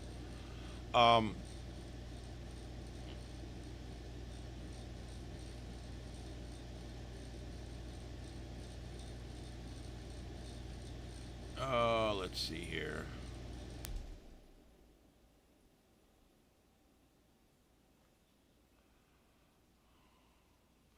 Yeah, I can't go under the knife. I will probably.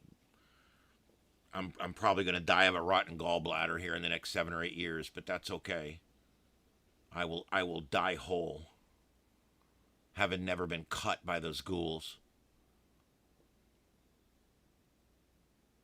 Yeah, just think about it, guys, and we'll do the predictions. We'll do more tomorrow. I'll do them all the way through the weekend. Even I want to get a bunch of them, and then we'll store them. We'll hold. I'm going to hold a copy, and Dispatch is going to hold a copy, so we don't lose them.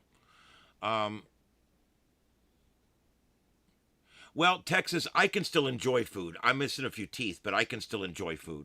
But one day I'll have that problem too, and I'm a steak guy. Are you kidding me? I don't get it much anymore because of the cost, but still, I know that sucks. Yeah, gallbladder is the #1 most overprescribed surgery. It's fact. I looked it up. Doctors hate when you show them your tablet. They'll be like, "You need gallbladder surgery," and I turn my tablet around. Gallbladder surgery happens to be the #1 most overprescribed surgery. And they always get that same look on their face like, I hate this guy. I really hate this guy. I was in the hospital for 3 nights with a gallbladder attack, and it was bad. And they were going to take me upstairs to surgery. And I told them, check me out, I'm done. And they're like, no, you have to go up for surgery or you're going to die. You're going to go septic. I'm like, get my pants. I'm going home. And they're like, no, you got to go upstairs. We've already got this set up. You got surgery in 4 hours. We got to get this thing out of you. Or what? Or you're going to die. Really? Yeah. And so I laid there for about 2 or 3 more hours trying to watch TV, trying to calm myself down. I told them I was anxious and upset, and they gave me something for that, but I don't think they did. I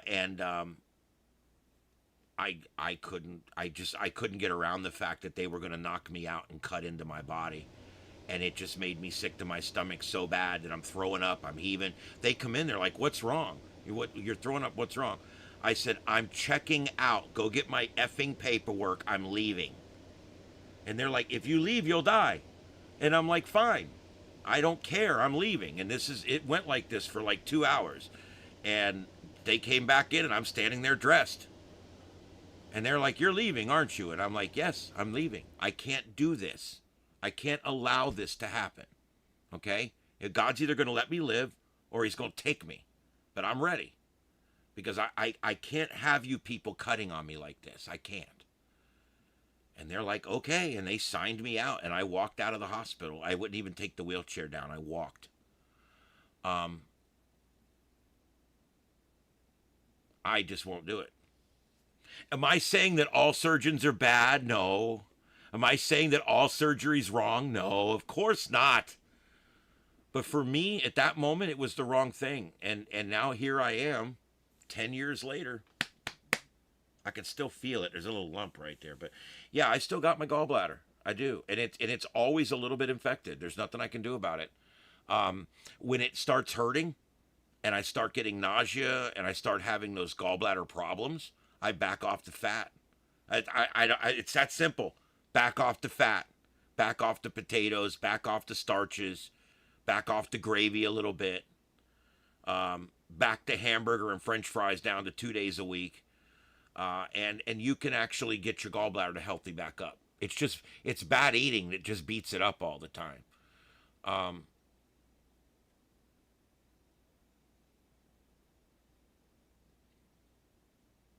Yes, I can't do so. And I think the reason I started talking about all this and my overall point to this whole thing is that doctors either don't know or don't care that there is a very large portion, larger than they think, of people out here that probably need surgeries, that need teeth pulled, that need things done. And they have developed this neurosis, this deep distrust, this unreasonable even distrust of the medical system and of being put to sleep and of things happening. And I don't know, man. I think that the healthcare industry doesn't ever do anything about it because they just don't care. They don't make money unless you go in for the surgery. It seems to make sense to me that they would want to help their patients mentally to prepare them for the surgery, you know? No one ever came in and said, hey, let's sit down and talk about what we're going to do. It's orthoscopic. It's 2 little holes. We're only going in that far. We can suck it all out. We're going to make sure it's clean in there. We're not cutting you open. There's not going to be a bunch of stitches. Nobody ever did that.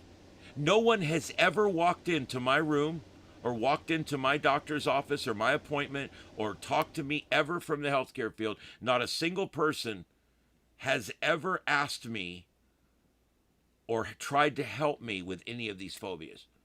They don't care. Oh, you don't want the surgery? Fine, go die. And that's pretty much how they look at it. You know, I've talked to these dentists. I'm like, look, I need to get this work done. I need to get some teeth fixed. I may pull 4 or 5 more out and just go ahead and put a plate in the top. I want to talk about options. And but I'm having a hard time with the teeth getting pulled out. Well, we got to do it. That's not the answer, dude. Well, you can pay this guy an extra $1,000 and he'll take you into Twilight. But yeah, but then I wake up with all my teeth missing. I'm sorry, but the thought of that is just more than I can even think about. I'm going to wake up with my teeth missing? Oh my God.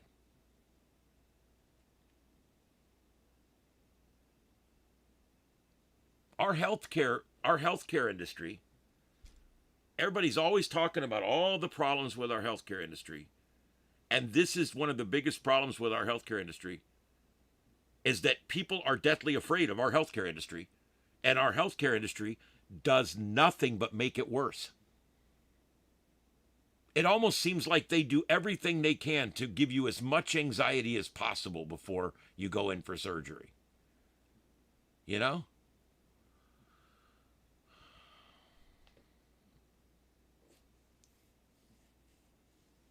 You talk to a doctor for 45 minutes?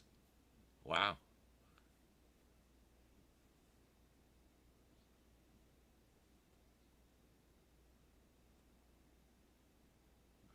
Well, Matt, I think the truth to that is, I believe AI is going to revolutionize medicine on a continuous basis going forward. I really do. And I think a lot of the things that they're having problems with today, AI is going to make better in the future. I really do.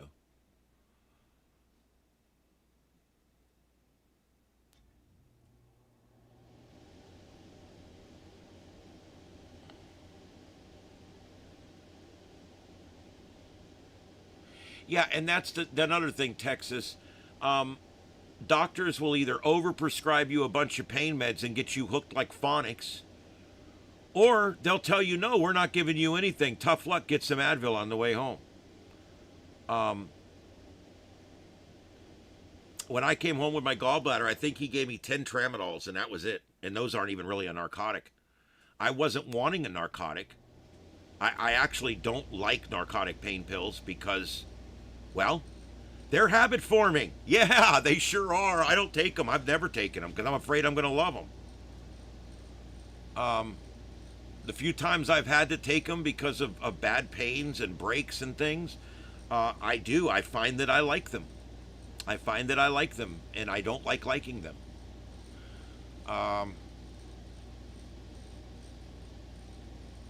Yes, modern medicine is completely broken. I think they can cure cancer. I really do. I think the cure for cancer has been out there for a while now. It's funny, really rich people never die of cancer. Guys, I'm telling you, do the research.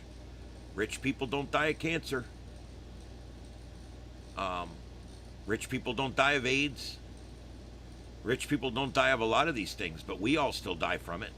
Why is that? There's rich people now, some that play basketball even, that had AIDS. They don't have AIDS anymore. I mean, I'm telling you guys, rich people don't die of cancer. Because the cure is out there. Let me tell you something. Even if they made the cure for cancer $50,000, $50,000, you get a shot, the cancer dies. Boom. Okay? Even if they made that cancer curing shot $50,000 for one shot, they would still lose money. You know why? They make their money on the chemotherapy. They make their money on the radiation. They make their money on the cancer treatments. They make their money on the recurring appointments. They make their money on the checkup visits and the follow-up visits. That's how they make their money. Even if they charged you $50,000 for the cure, they're still going to lose money because they're going to make more money treating your cancer with all of these treatments that don't work worth a shit. No, chemo works. No, what chemo does is it kills you and it kills the cancer. It kills you both. We're hoping that the cancer dies first. That's literally what chemotherapy is. That's literally what it is. We're going to kill both of you. We're hoping the cancer dies first. And radiation's not much better. You're telling me that's the best we can do? No, it's not. It's not. Why do rich people get cancer? They don't walk around with their hair falling out and die 2 years later. Why? Because they got the good cure. They got the easy cure. They got the one that's been out for a little while now. I'm serious. I'm 100% serial about this.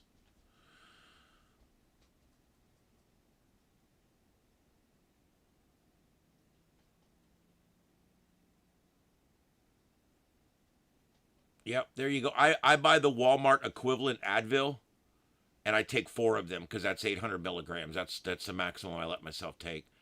And then if the pain gets too bad, I augment with every 2 hours, I'll take 2 Tylenol. 4 Advil, 2 Tylenol. 4 Advil, 2 Tylenol. That's my maxes. That's as max I'll ever go.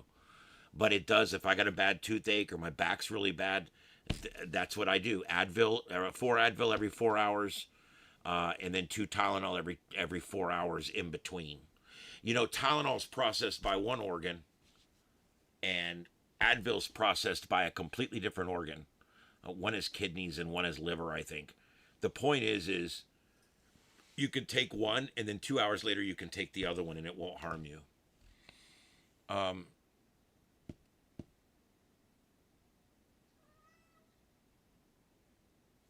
What's wrong, Mama?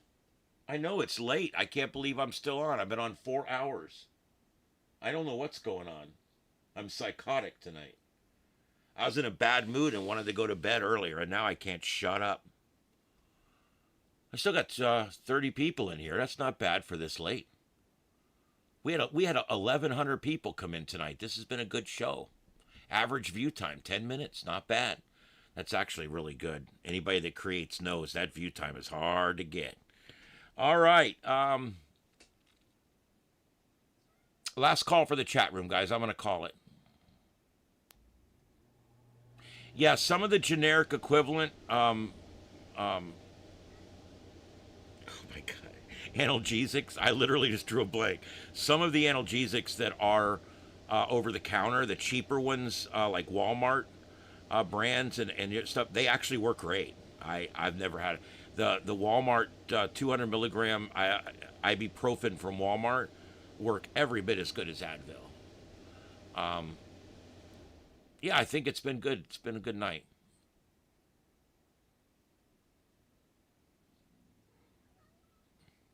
What's wrong, Mama? What's wrong? Oh, when did that happen? She's literally talking to me. She doesn't talk very much. You got food and water. I can see it from here. All right. I guess I'm going to go take care of my cats. I need to do food and water and everything for these guys so I can go to bed.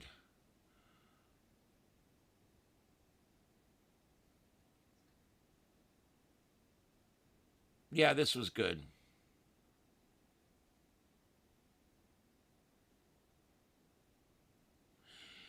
You know what? I don't like taking Advil or Tylenol. I don't like taking them at all. So I will go, I have not right now, I can tell you guys, I haven't taken an Advil or a Tylenol in about 3 weeks. I go months at a time, and then I eat them like candy for 3 days. So then I go and I don't touch them again for 3 months. Because when I have a bad toothache, or when I have a real bad backache, I have to do something. It just gets to be intolerable. All right, so we're down to just one severe thunderstorm warning. That's it. And you're seeing it there on the screen. What? I hear you talking, but I don't know what you're saying. What's wrong? Do you want to go out?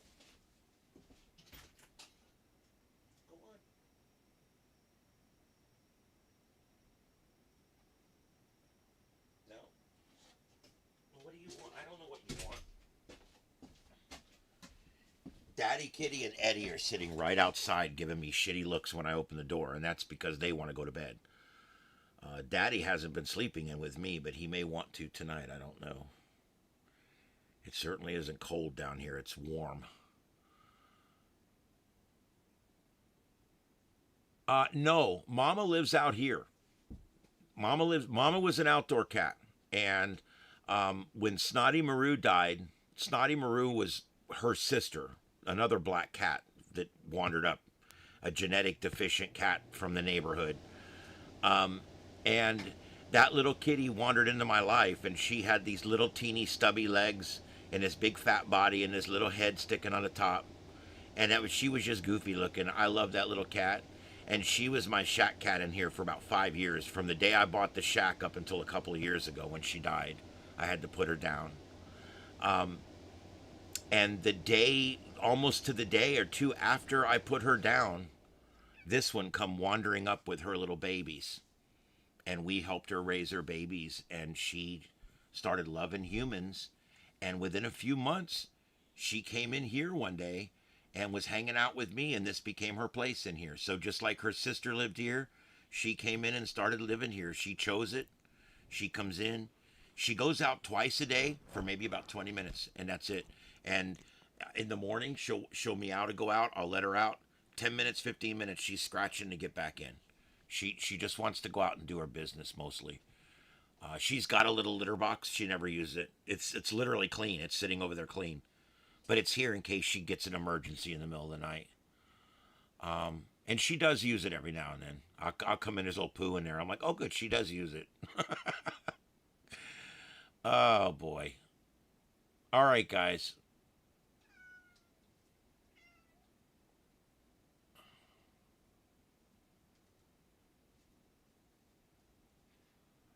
Yep. All right, guys. Special thanks to my moderators out there and everybody. I do appreciate it, guys. We'll do a 4-minute song here. We'll play the closer and we'll be out. You guys have a good night out there and a safe tomorrow. And we'll be back again tonight. We'll be back tonight at 9 p.m. Eastern for the Sights and Sounds of Earth. It's currently 1:09 a.m. on the East Coast, 10:09 on the left coast. And we are going to be signing off here at Starship Adventures. My name's Ian. This is the Sights and Sounds of Earth. As I said, on Starship Adventures. We'll see you tonight at 9 p.m. for our next broadcast, you guys. Have a good night out there, and we will see you later. And sweet dreams.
This is the YouTube channel Starship Adventures, broadcasting live from Starship Studios in North Fort Myers, Florida, in the United States of America.